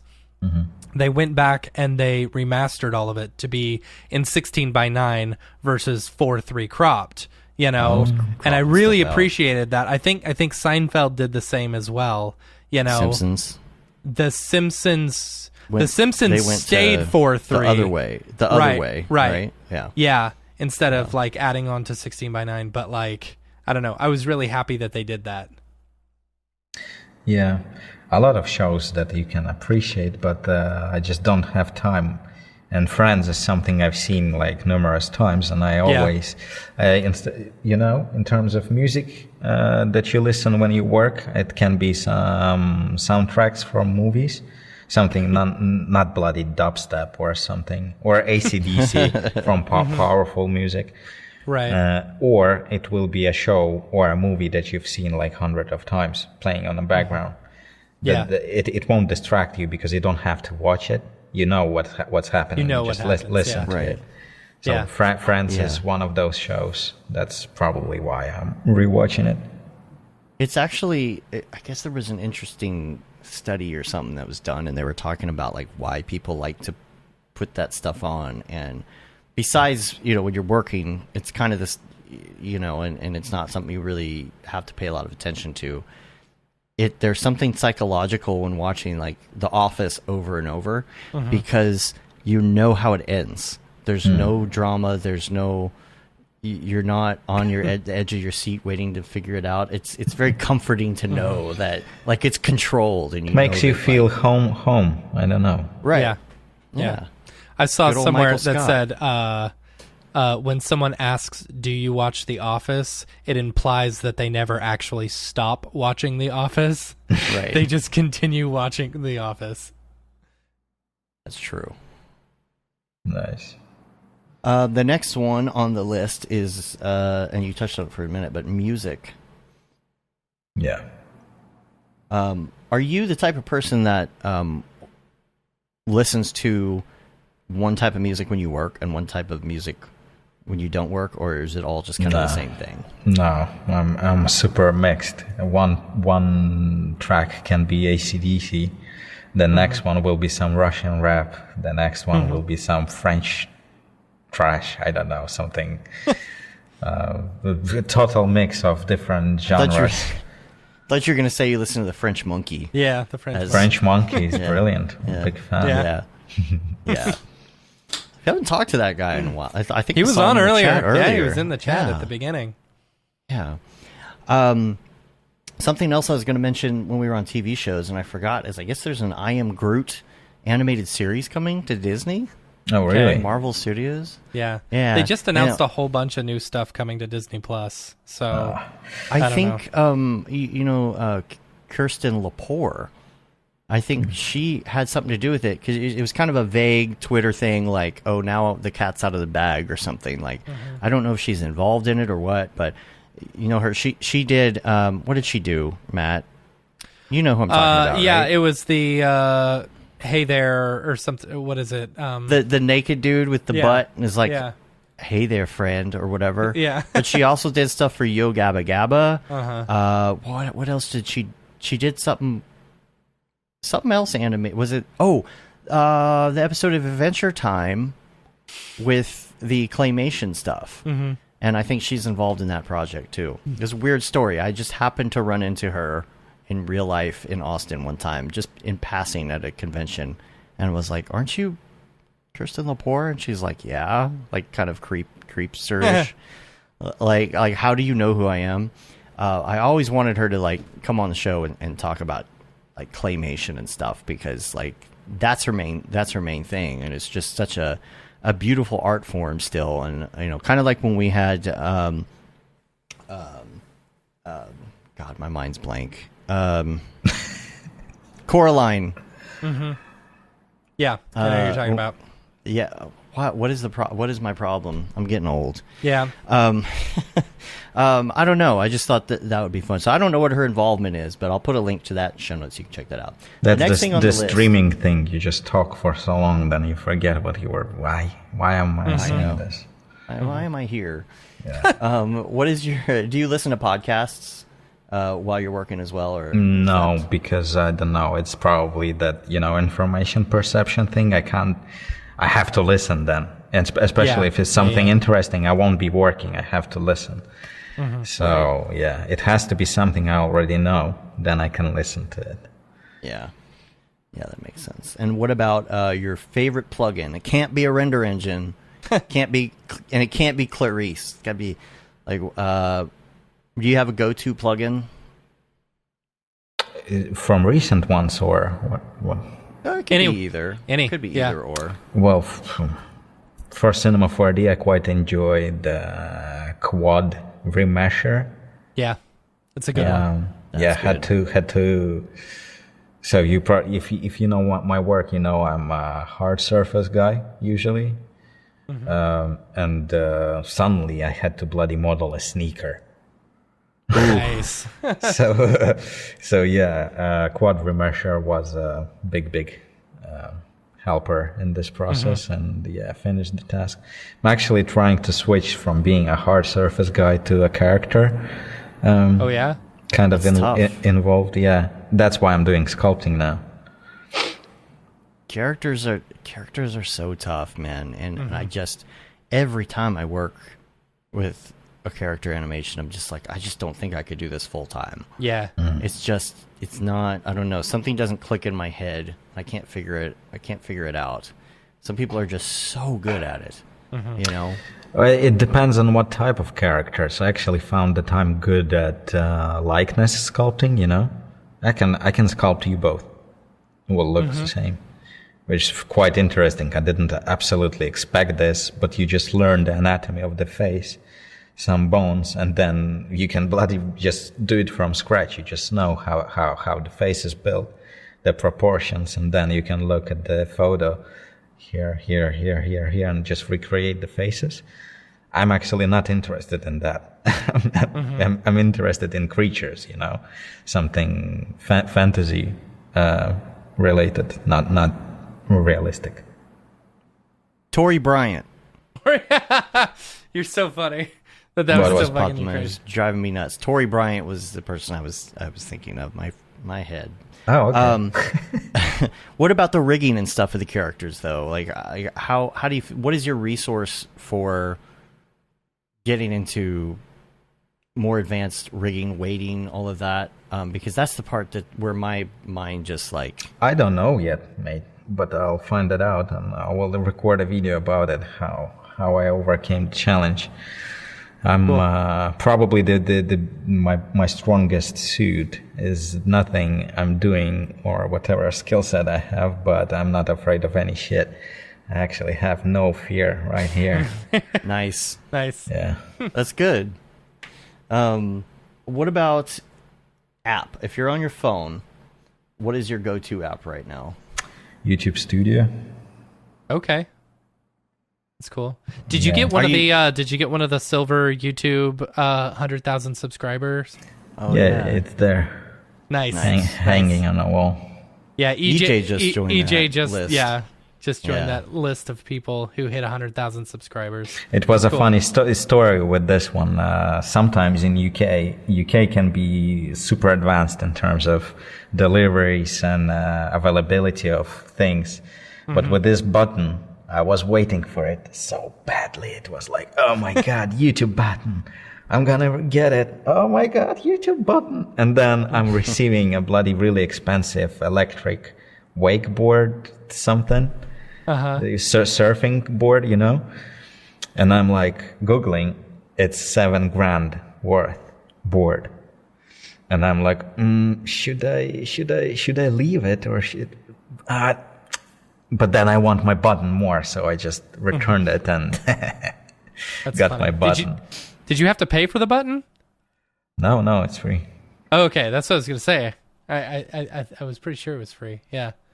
No, but someone instead of his super expensive board received some dude's bloody YouTube button and was like, "Where's my board?" Oh, that's funny.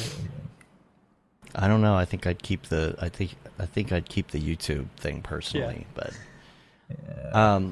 The next one on the list. Oh, actually, I had a question too while we were on the apps. Is is Instagram? Now you do post some things on Instagram, but yeah.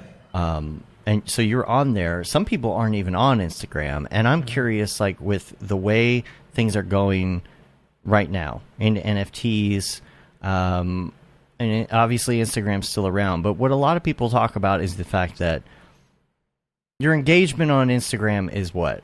A heart? Someone will heart your stuff. Where does that get you? It's not money. Well, actually, Instagram for me is a good platform to communicate with my audience. I do read comments on YouTube, but I don't reply because they're usually 99% of them are repeated, or people not willing to, search for the answer, or you know that drill. Right. But the Instagram has these convenient things like primary, general, and then requests. Right. So when I click requests, it's people who are new and asking something. I'm reading if it's something I can quickly reply to, or I'm interested in replying and doing it. Or there are people who I communicated before, and I'm usually, well, I'm not gonna lie, I'm not usually, but I'm trying to reply in comments under Instagram posts because it's the platform I'm posting and publishing something the least on. Right. So yeah, you can find me there, and this is the biggest chance I'll reply. It's a tough thing for a lot of people, I think, who struggle with trying to get their work out there, because it all becomes about the likes. How many likes can I get? Rather than just letting the art be the art. Instagram is a great place for that. How do you feel like about moving forward with everything? And of course, we're getting into NFTs and stuff. We should probably switch gears soon. But when it comes to the future, do you think people are going to stay on platforms like that where there's nothing besides just here's a picture, everybody like it, or is it going to move to where there's some sort of a platform, an NFT-ish platform that's like the all-encompassing? Where there's a little more value. If somebody likes your work, it means it actually will lead to something rather than just like fake internet dollars. Well, actually, I feel like I need to run away for a quick sec. But in terms of Instagram, I think it will stay just because it will be a personal preference. I'll be there.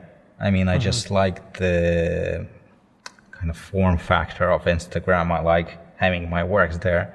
don't really care too much about how many subscribers. I have like something like 30K on Instagram, and it's not moving lower, or you got the drill. Yeah. It's constantly, slowly growing somewhere, and it's just there. It's just I post family photos on there. I don't need Twitter. I did sell NFTs, but I didn't need Twitter for it. Yeah. And I mean, I don't know. I think there is nothing else to invent. Behance for a portfolio. I much more prefer Instagram, to be honest, with its carousel, whatever thing. I can put all the angles or renders or whatever. I don't know. And if people ask me for my work, and for instance, I struggle to put together a showreel right now since 2015. Funny. Last showreel I've put on was out of nothing, one consisting of my own work, actually. Yeah. Do you need one though? Yeah. I mean, that's another question. That's my partner's kind of credo. He was saying like showreels are for people who don't have real work. But I really want one, and until I have one, Instagram is kind of a link that I'm sending to people asking what you're doing.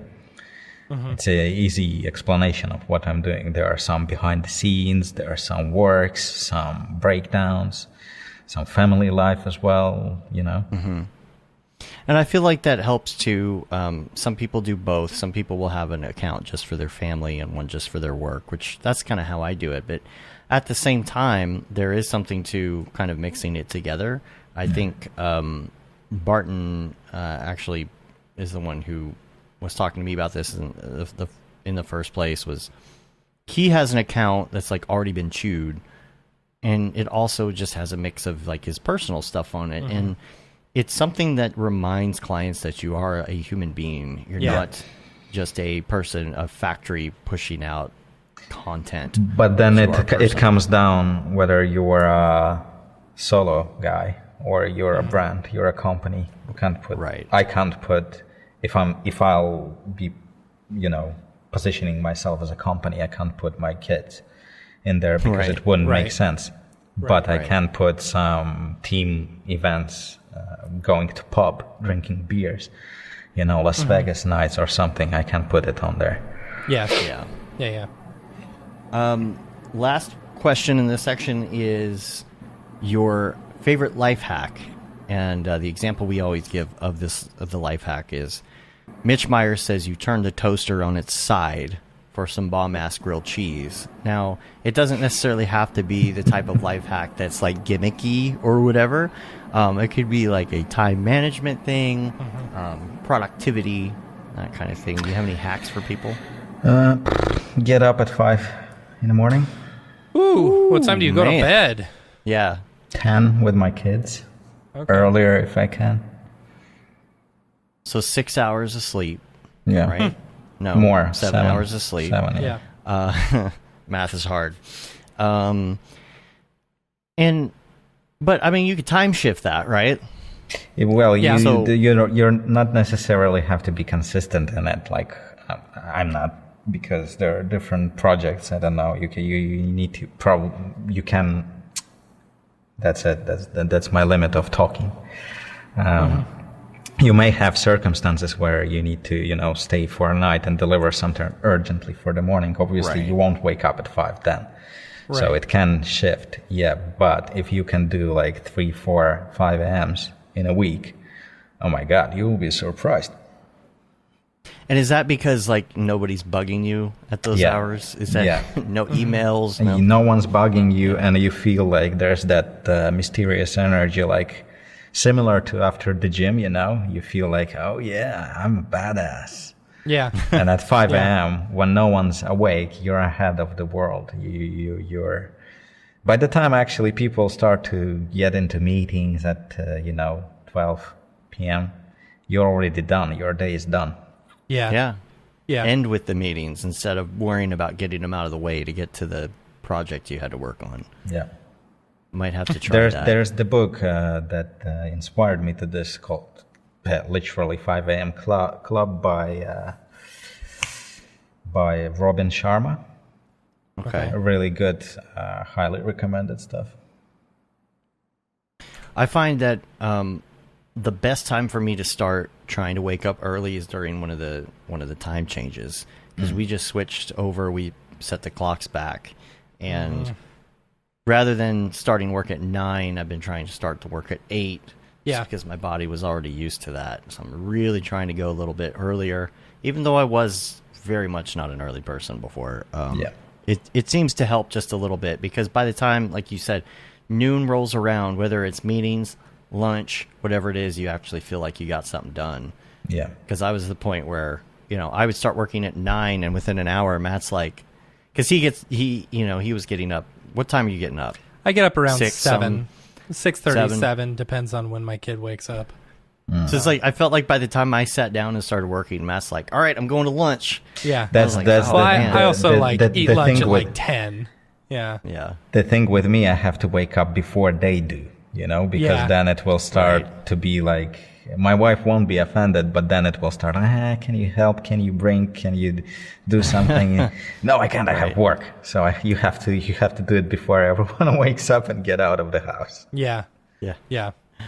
Bobby was asking what time I go to bed. See, that's the thing is, I don't know what it is about my body clock, but sometimes it's hard for me to go to bed before 2, 3 in the morning, 4 every once in a while. It's all the coffee and Monsters you're drinking. Yeah. I'm back on the caffeine train yeah. as of yesterday, and yesterday was the first time in like a month and a half that I've been able to stay up past 10:30. Thomas said that this drink looks sponsored. The past few days, like before I got back on caffeine, I was going to bed at 8:30. Basically, the second I got my kids down, I was so exhausted that I just would go to sleep. We're getting old, boys. Yeah. Yeah, we are.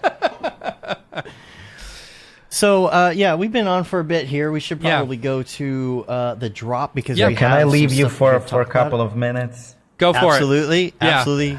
Go get something to drink, use the restroom, and we'll get it started. Dave, did you get your mouse head? Okay. Well, let's start the drop, and I'll talk about the mouse head. Let's do that. The drop. Is this the fucking mic drop? This is exactly what I should be doing.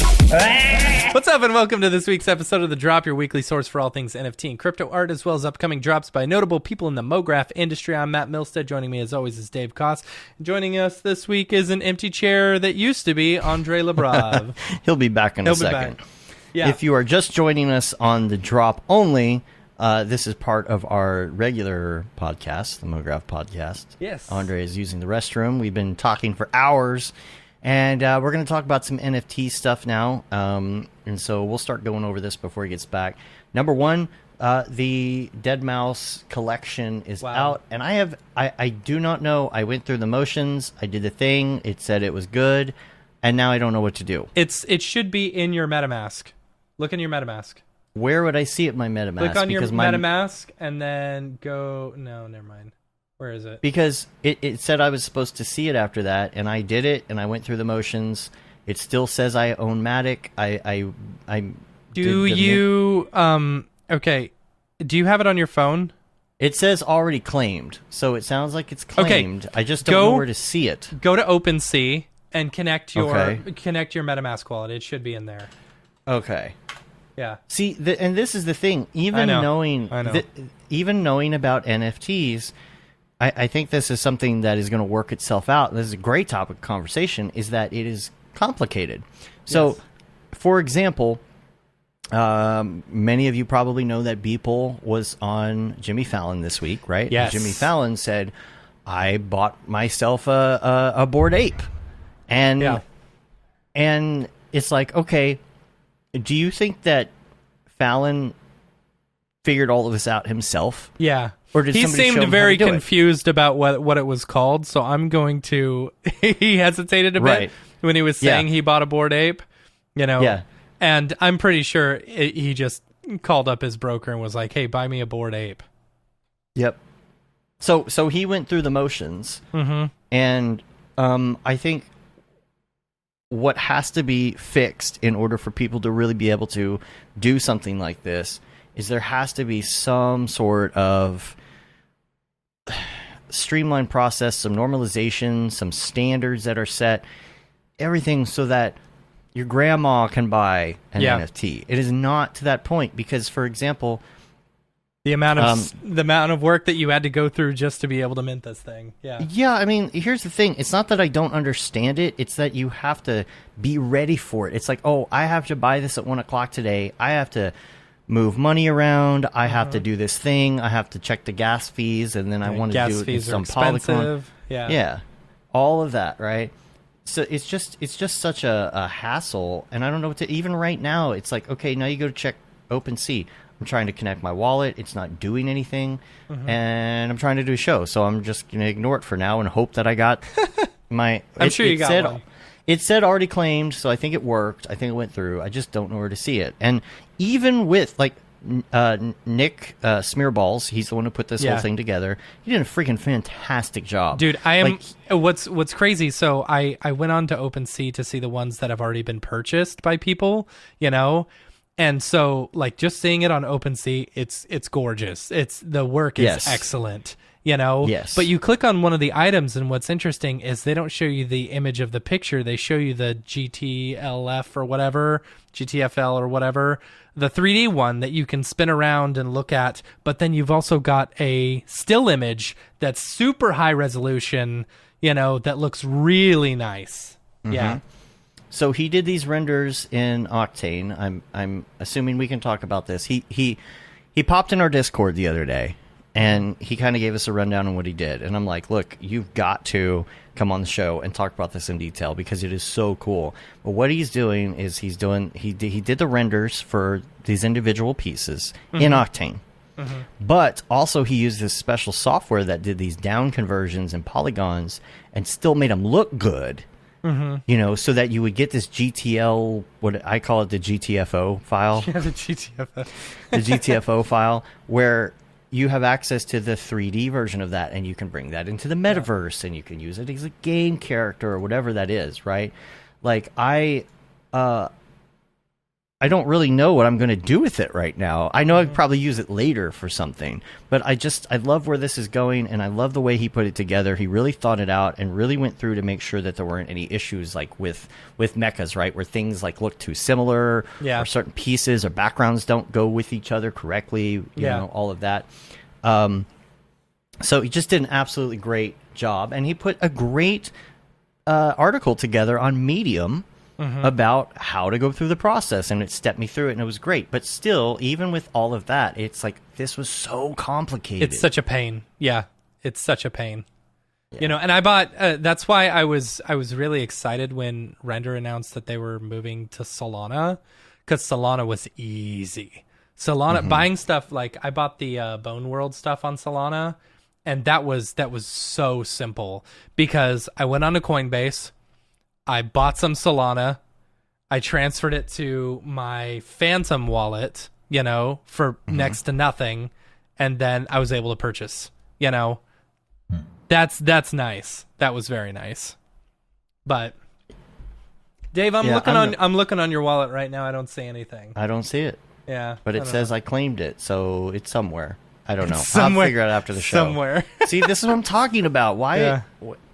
Check your wallet. See if you've got money. Did it take your money? But that's what I was saying. I kept running it. It still says I have Matic. Well, yeah, Matic. But do you have? But I thought that was supposed to.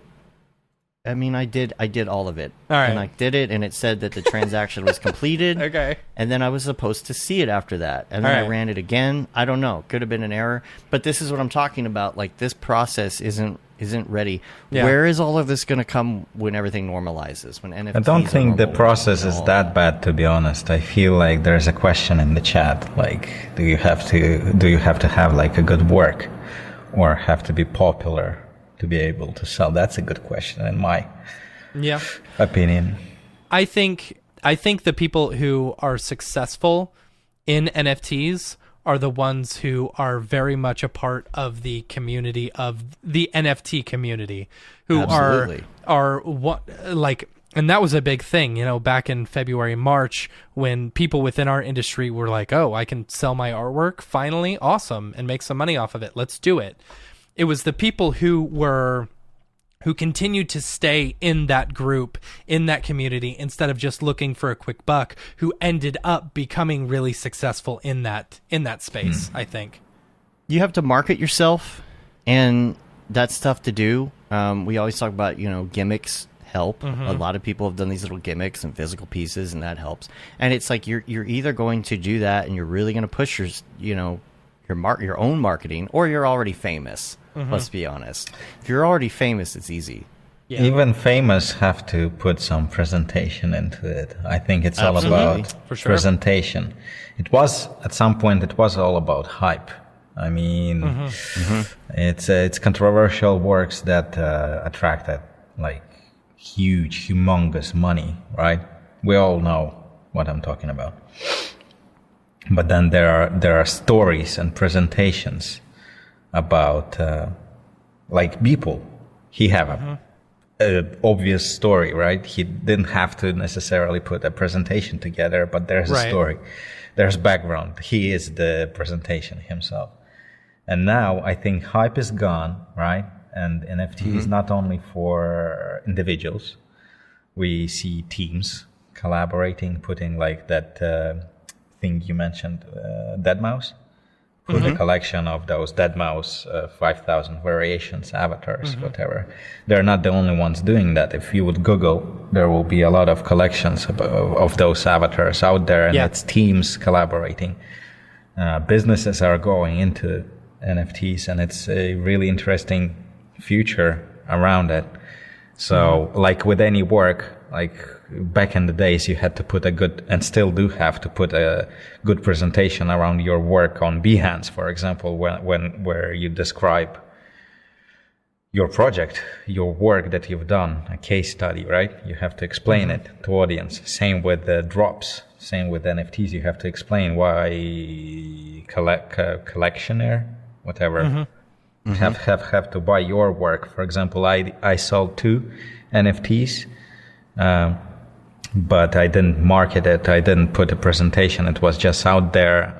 I don't know how it happened. It just did. I think. Yeah, you have them on what is it on? Foundation.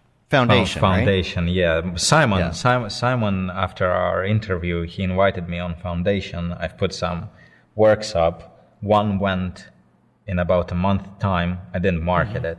Just some random dude just bought it. Yeah. And then the second one, as far as I know, it was again because of Simon. He told someone about me. So that's how it went. And yeah, so sometimes it works like that, but most of the time you have to put work into presentation. Really good one. Yeah. And you've got some of them up right now. In fact, I'll just bring this up right here so you can see. So which one's this is the one that I love this Halloween. Yes, so here. Pumpkin went, and then the sphere was from one of my first videos on YouTube. It's a loop. That looks great, man. Yeah, it does. Oh, merci. It's really great. Did you do ZBrush for the pumpkin on that? No, I bought it on TurboSquid and then rigged it for animation. Nice. And then the sphere as well. Yeah, that's. Was this related to one of your tutorials with the road? Okay, yeah. Cool. Texture tutorial. Cool. Yeah, that's a big one. All right, let me go back in my notes here. Because there's a couple other random things that happened this week as well. The biggest news is Hicken Yuck that I like to. It's just gone. It's gone. Like, that's ridiculous. It became one of the most popular, Tezos marketplaces, and everyone was using it, and then all of a sudden, just gone. It's just gone. It's like now there's a copycat site or a clone site of it, right?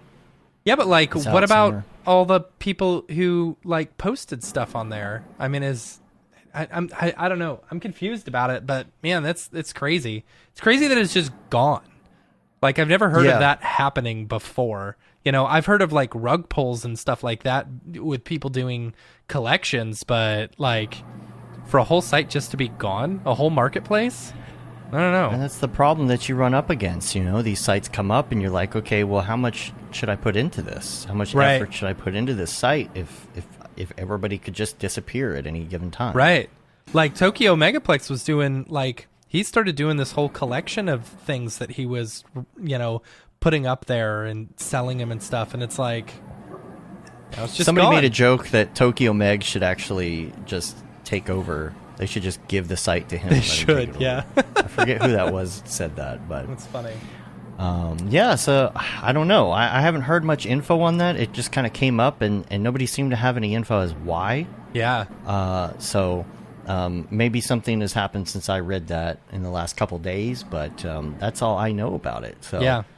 If anybody has any more info, let us know. Yeah. The other thing is Render. Gosh, token. Render. Man, Render is on fire. It's so funny. So,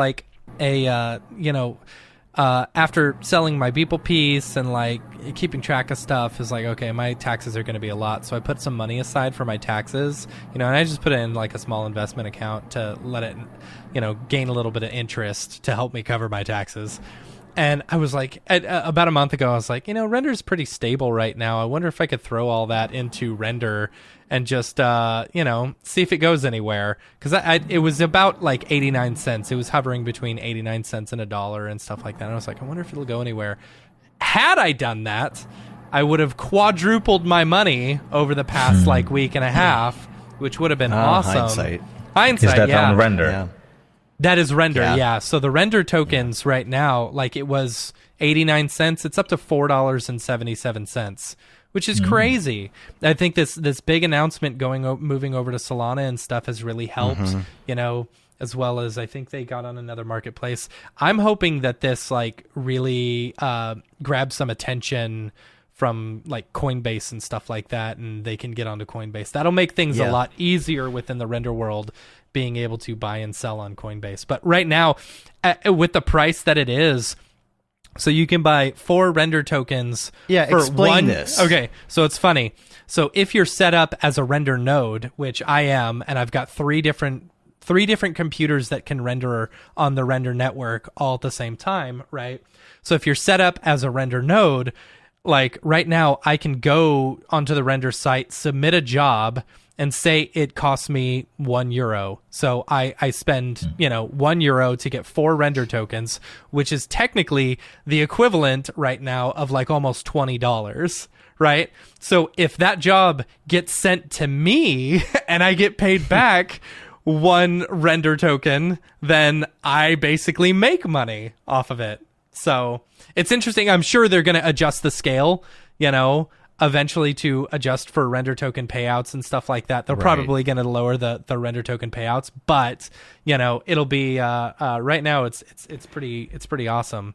Now, as far as investing, this is not financial advice or whatever, because it's at an all-time high. $4. It hit $5 earlier today, just a little bit ago, which is absolutely insane to me. Just gotta have it hit $730, and then I'm a millionaire. Who knows? Go. It may. I believe very strongly in Render. There's talk in the chat too about setting up a node, and there's just been so much chatter. Apparently, as of right now, there are. Tough. Yeah, there's. I mean, I got lucky because I know a bunch of the devs and stuff like that. I was like, hey, hook me up, and so they hooked me up, right? But it's right now there's an abundance of nodes, so really there's more nodes than actual Render jobs right now. But, what I can see in the future happening is Render's a really solid platform that I think, won't just be used for rendering, frames anymore. That's what I would like to see. Overall, Render is a fantastic idea, and there's a bigger vision of the CEO of Autoy, Jules. It's a great future, and I believe, even though I basically stopped using Octane, still, it's a great future for the whole company, and that Render, in particular, the process of getting jobs to the network is getting more streamlined, thanks to people like Dino, who programmed that thing to export Orbexes and stuff.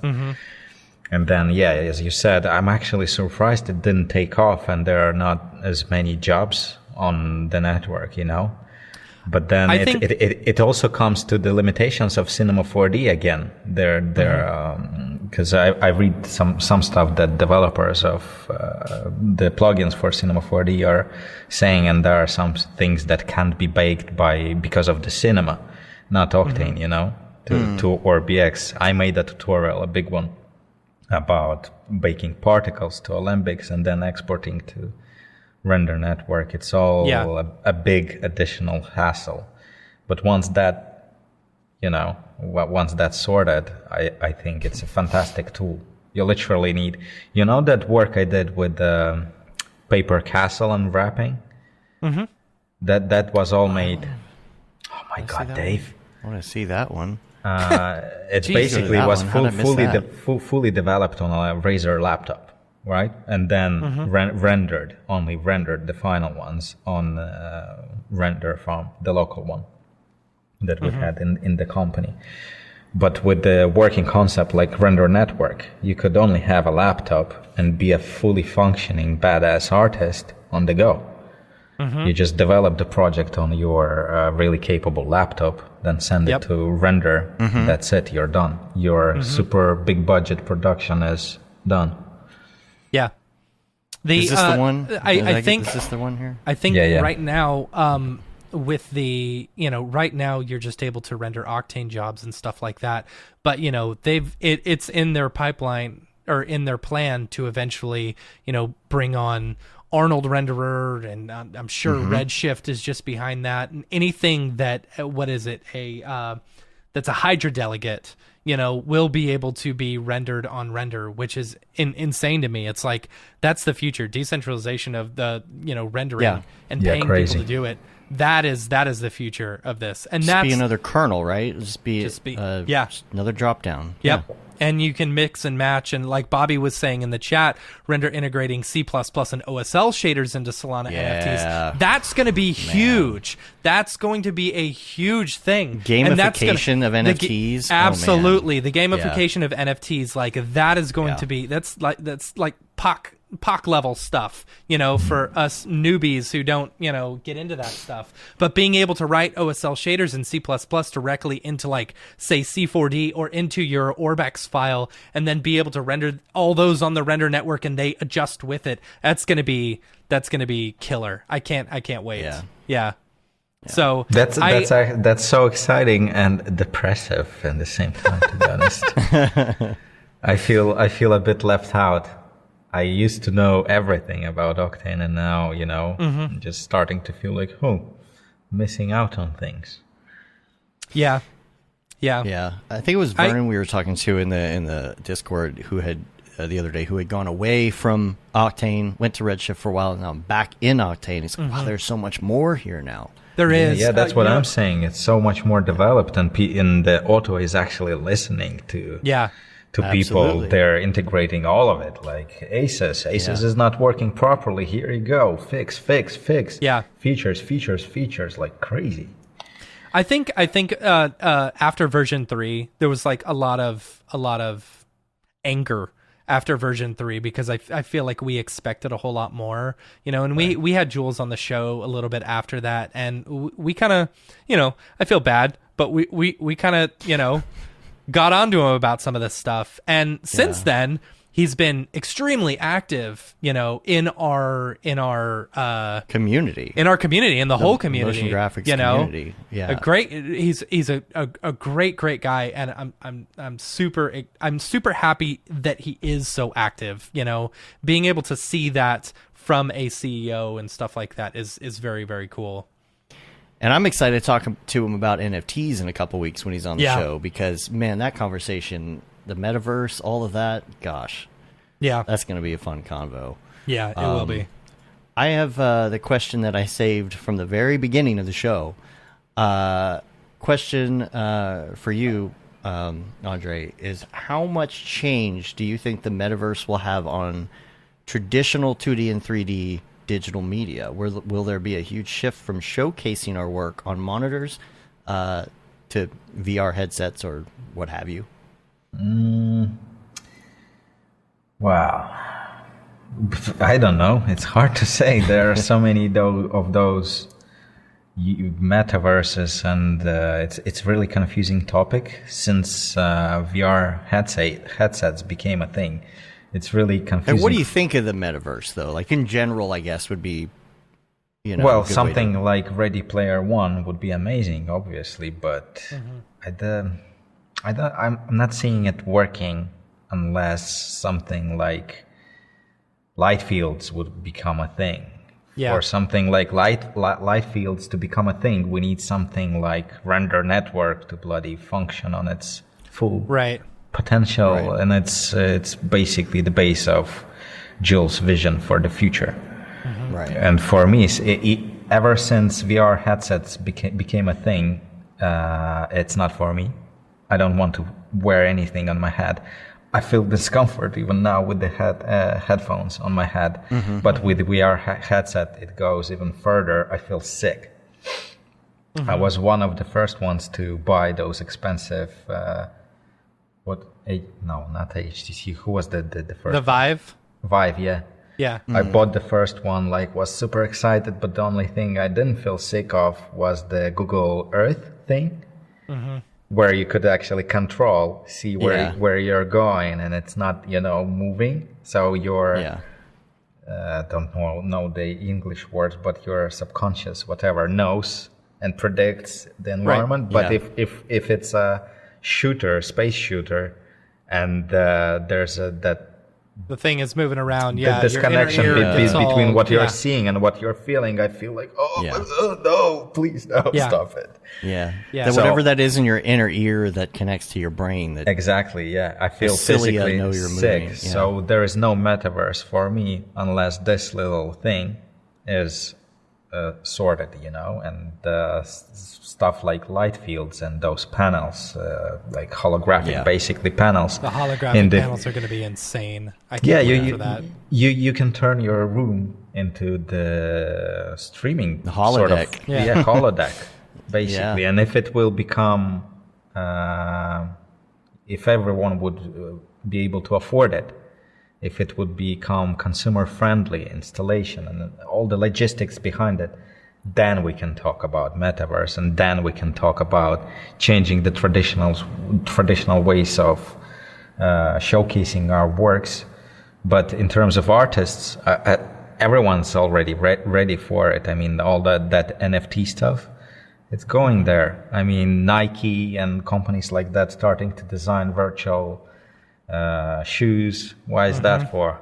We know what you're up to, Nike. Huh? Yeah, we do. Oh, yeah. Yeah, we do. That's funny. It's going to be interesting. I don't know if Facebook really is going to be the pioneer that they think they're going to be. I sure hope field, they're not. Yeah. We'll see. I read I saw an interesting article the other day talking about why Facebook is going to fail at the metaverse. It's because they are so, they want you to sign up. There's no free when it comes to Facebook. You have to sign up and be a part and be tracked by them at all times if you're going to use their metaverse, or their use products. Their gear. Who was I talking to? Was it Dryzen? Who was I talking to the other day? Yeah, I know. Yeah, I know. I remember. I don't remember. Or was it Thomas? We were talking in the Discord about if you get a Facebook violation. Let's say you get in Facebook jail. Yeah. For a couple days, you can't do anything with your Oculus Rift account. Yeah, just so stupid. Really? Yeah. Who wants to do that? Oh, I'm sorry, you can't access all your games you paid for anymore. Sorry. Yeah. Is that where we're going with that? I just don't feel like. I don't know. Yeah, I don't feel like the metaverse is going to be like Facebook. Once Zuckerberg's out of there, I feel like Facebook could be a better place. If they'd stop it with the algorithmic, timeline, and Zuckerberg was gone. I don't know. Anyway, he's a robot. Did you see that clip? I did. I sent it to you. I used to be a human. Yeah. I am a human. I mean, I am a human. I am a human. There's a lot of negativity around Facebook. I'm not that deep into news, but I hear bad things all the time.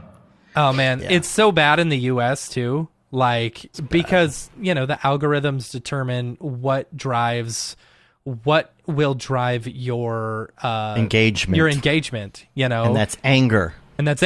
Yeah. So you just get to be honest, and then you get a bunch of troll farms on Facebook who are just trying to push more disinformation in order to either anger you, so that you'll engage more. Yeah. In Western countries and cultures these days, you have to be careful about what you're saying. Like overall, just be careful with how you formulate your thought. Yeah. I think. Yeah, I know what you mean with Facebook as well. Yeah. It's ridiculous. Let's switch gears real quick. Let's go over to the main drops. This week's drops. Let's go to this week's drops. So let's do that. We've got a few for Nifty Gateway. They didn't have the whole week. They stopped at the 18th. Like I said, I don't like the way they're doing drop schedules now. I wish I had all of them, but maybe eventually we'll do 2 episodes of the drop per week. Oh, geez. Okay. Sure we will. Once we're doing Mograph full time, sure. Let's do that. There you go. So we'll start off with Nifty Gateway. The first one, Andrea Bonacito will be doing a drop. This one's tonight, which is cool. I like their work. Very vivid, super pretty, very colorful, really cool looking stuff. I really like that. So I think there's a collector's drawing, and then another open edition, and then a ranked auction. 10 out of 10. Yeah, that's cool. I like those. Open edition auctions. Starts 30 minutes early, so it's 5:30 Central. Yeah, cool. Yeah. So that's that one, and then Glenn Wexler is doing one called Impossible Realities, which I think is really cool. I really like that Ring of Fire one. It's pretty cool. So there's a few. Some neat work from there. Next up on the 16th, tomorrow, artist by the name of Vex. Super neat stuff. Very illustrative and stuff. Really cool looking stuff. I like it. So, is that a? It's not a Houdini reference, is it? What? Vex. That's 2 X's though. I have no idea. No. Next up on the 17th, Trevor Jones is doing a collaboration with Ice Cube, which I think is really interesting. Trevor Jones, I'm mad at myself because I bought a Trevor Jones at one point, and I freaked out and panicked, and then tried to sell it, and ended up making like $1 off of it. And if I would have held on to it for a couple months, it would have gone up to $4,000. So. Hindsight, right? Well, Trevor Jones had some interesting things with, man, that tracking on that is terrible. I mean, we know how the sausage is made. How the sauce is made. Come on, just get some mocha up there. Just motion track it. Anyway, I mean, I got a tutorial about that from years ago. Come on, hand-tracked, artisan hand-tracked. Yeah. Anyway, Trevor Jones and Ice Cube, that one is on the 17th. On the 18th, Fabrizio Plessi is doing a drop. Oh, this one was cool. Is this a projection map? I don't know. It's called The Golden Age. It's a series of 5 digital artworks leveraging NFTs. So I'm not sure 100% what it's about, but I did see the projection mapping, and that was really cool. So I don't know. Interesting stuff. Next one is Lefty Out There is doing a drop on the 18th as well. Let's see. Oh yeah. So this was just the website. Neat looking stuff. Reminds me of the, what's that artist from the 90s? Anyway, neat looking stuff. I don't know what the drop is going to be, what it's going to look like. So interested to see. So cool work though.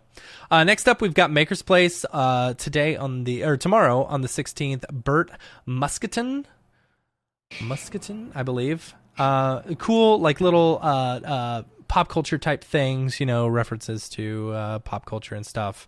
Oh, that's the alien from from that one movie. Yeah, that one. Men movie. in Black. So love the TikTok stuff. That's funny. Oh, nice. Better Call Saul. So neat stuff from my taking TikTok pills. Right. Neat stuff from pop culture. Next one on the 17th, Frank Frazetta is doing a drop called Heroines of Frazetta. This one, Frank is there's some nudity there. Sorry, not boy. before. Yeah, I should have said something. But Frank is like a very well-known fantasy artist, been around for a while. Who's done a lot of these fantasy art type things. So super cool. On the 18th, Javier Erez and Marca, I believe, are doing a thing together called We Are the Champions, celebrating different like sports things and stuff like that. I really like it. I love the illustrative look of everything. So super cool looking stuff. It's cool. I like little arcade thingies. Yeah. Really neat.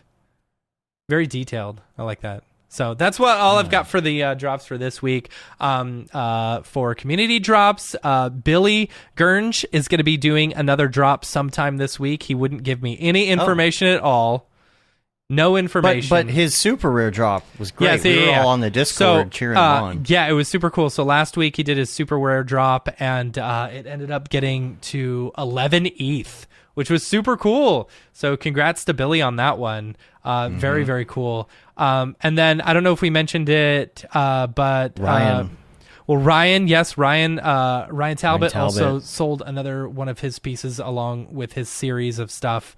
I believe it was $55,000 or something. Wow. I don't know how much that was in ETH, but it's pretty cool. And then huge shout out to Beeple. Congrats, Beeple, for not only being on Jimmy Fallon, but also selling Human One. It was $29 million, I believe, for Human One after fees and all that stuff. So that was really cool. I was watching that live while I was away checking out a camp for Camp Mograph. It's cool. Dave, I put a link in the chat. I don't know if you want to look at it, but that's the OpenSea link for some of the Smearballs Deadmau5 collabs. If you want to take a look at it, you can scroll down all the way to the bottom and see some of the ones that people have already bought. Oh, just see how it looks. Yeah, because Smearballs did a great job. Like it's typical Smearballs, fashion. They look really, really good, and I love that you can see both the. Every single one of these says content not available yet. Keep scrolling down all the way to the bottom. Oh, it's like it's still making them? Yeah, those. So they kept 300 out of that drop that they could do giveaways and stuff like that. But yeah, if you look down at the bottom, I mean, look at that. Super colorful, really cool. So cool. Great looking stuff. Yeah. See, and if you click we're going to have to talk to him about the process. So click on one of them and you'll see. So right there. So this is like the actual like 3D GLTF thing. Now, go down a little bit and you can see the full image. Oh my gosh. The full image. No, go up. There's a little link right below the description that says full image. Then you click on that and see. Then you get the full image NFT if this actually shows up. Yeah, that might take it a second. OpenSea's been really slow today. So it has I don't know. I noticed that. How do they bloody generate that many things? I don't know the exact way that he does it, but I mean, they've all got individual ears, they've got individual faces, they got individual mouths and individual eyes, and so you create multiple different versions of all these things, and then through some Python coding. I can understand how would you go around the still or pre-rendered sequence, but that was a 3D thing. Yeah. He's got a program he's using, and I don't all know. this. He said he'd come on the show like next year after January and talk about the process, because I was like bombarding him with questions about like how this is done, and it's really cool. Very, very cool. There's a program to do the 3D. There's a program to make sure that it's not making anything that's too similar. Yeah. There's all this Python code that somebody helped him with, and it seems like it went well. Yeah. Yeah. Yeah. So, oh boy, cool stuff. Look who's here. Oh boy, look who it is. Hey, Matt. What's up, Dorothy? I heard Hen is gone, but I'll give you some words of advice on that. Mm-hmm. There's an old saying that goes, don't put your dog in a baseball game because he'll get walked. I don't get it. Just think about it for a minute. Right. It'll make sense later. Okay. Anyway, I'm sure everybody's going to move over to my new platform anyway when it launches. It's going to be called Pavlog. Oh, gosh. Does that name ring a bell? Oh, it's making me salivate. Yeah. Anyway, I got to go. Got some friends and we're getting together online. We're going to play some PUBG. Oh, gosh. Okay, bye. That was bad. Well, at least the pig wasn't here this week, At least right? the pig. Maybe. I don't know. Is those- the pig coming? Those pig jokes. Right. Yeah, maybe next time. We'll see.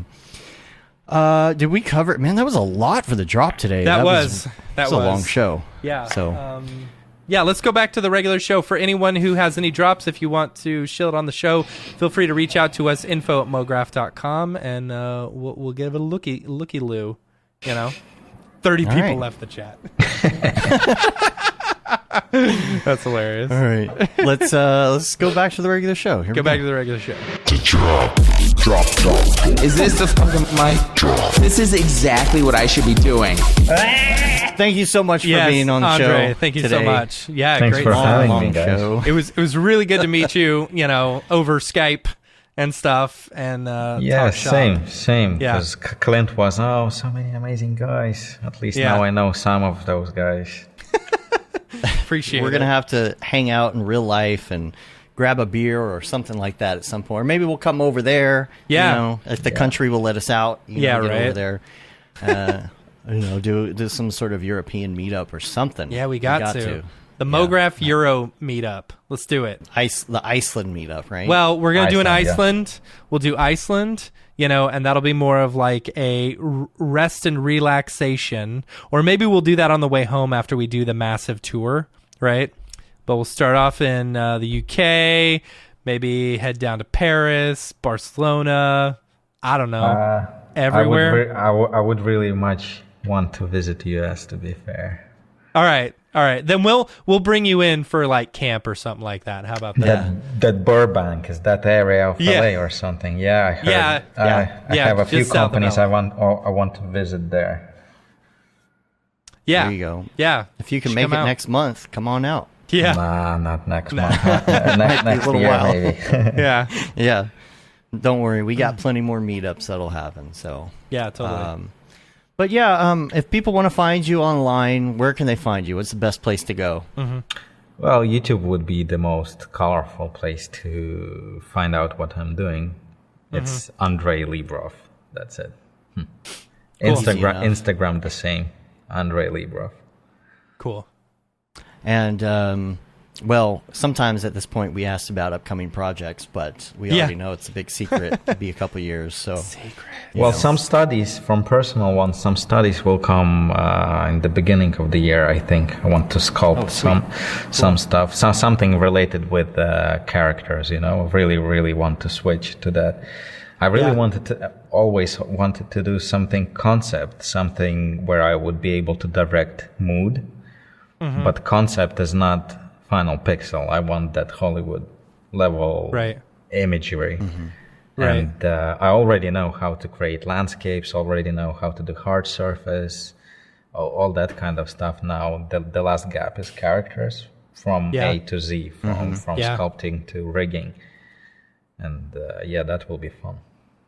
because it can be hard to tell a story without characters. Yeah. So, yeah. Yeah. Yeah, and maybe you can get on our Slack. We'll send you an invite and hang out. Yeah. Check out our Slack or That Discord. would be amazing. Yeah. Yeah.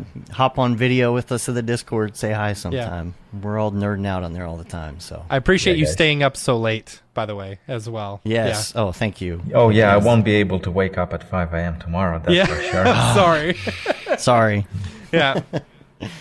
That was Cool. fun. Well, we're gonna get out of here. You can rate us on iTunes, leave a review, subscribe to us on your podcatcher of choice. It helps get our ratings up. You can say you've been there, done that, got the T-shirt with the Mograph logo tee, the Paul Babb Feel the Babb 2020 shirt. All the profits from that go to Doctors Without Borders.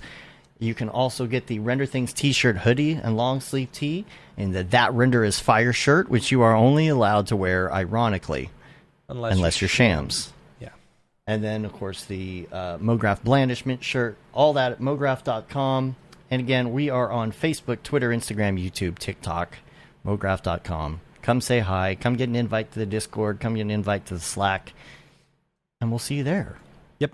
So until next time, I'm Dave. And I'm Matt. And I'm Andrey. Have a good one. Later, yo. Peace.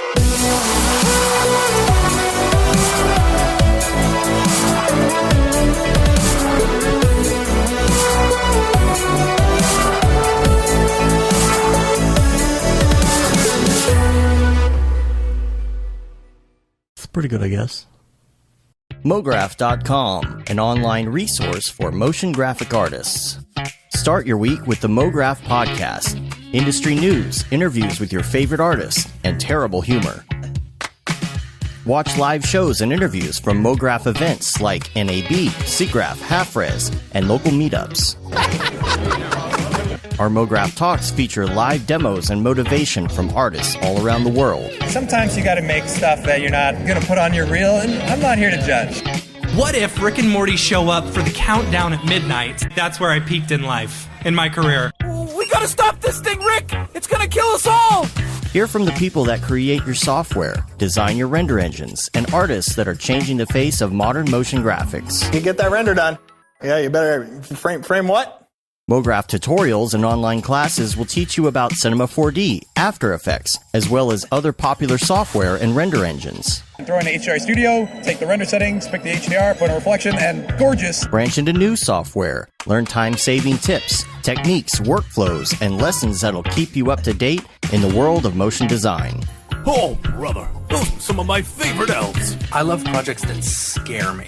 When our art director comes to us and asks for something that I had never done before, man, it gets me pumped. Join the conversation in our live sessions. Check out our plugins, or join the hundreds of daily active users in our Slack channel for technical help, advice, contests, or just to joke around. Real nice banana. Yeah, that's so funny. All right. I'm going to live forever. Subscribe today and get the latest updates on our YouTube and other social media channels. Take all your dreams and just do it! We don't care how you get here, folks. Just get here. Subscribe to Mograph.com.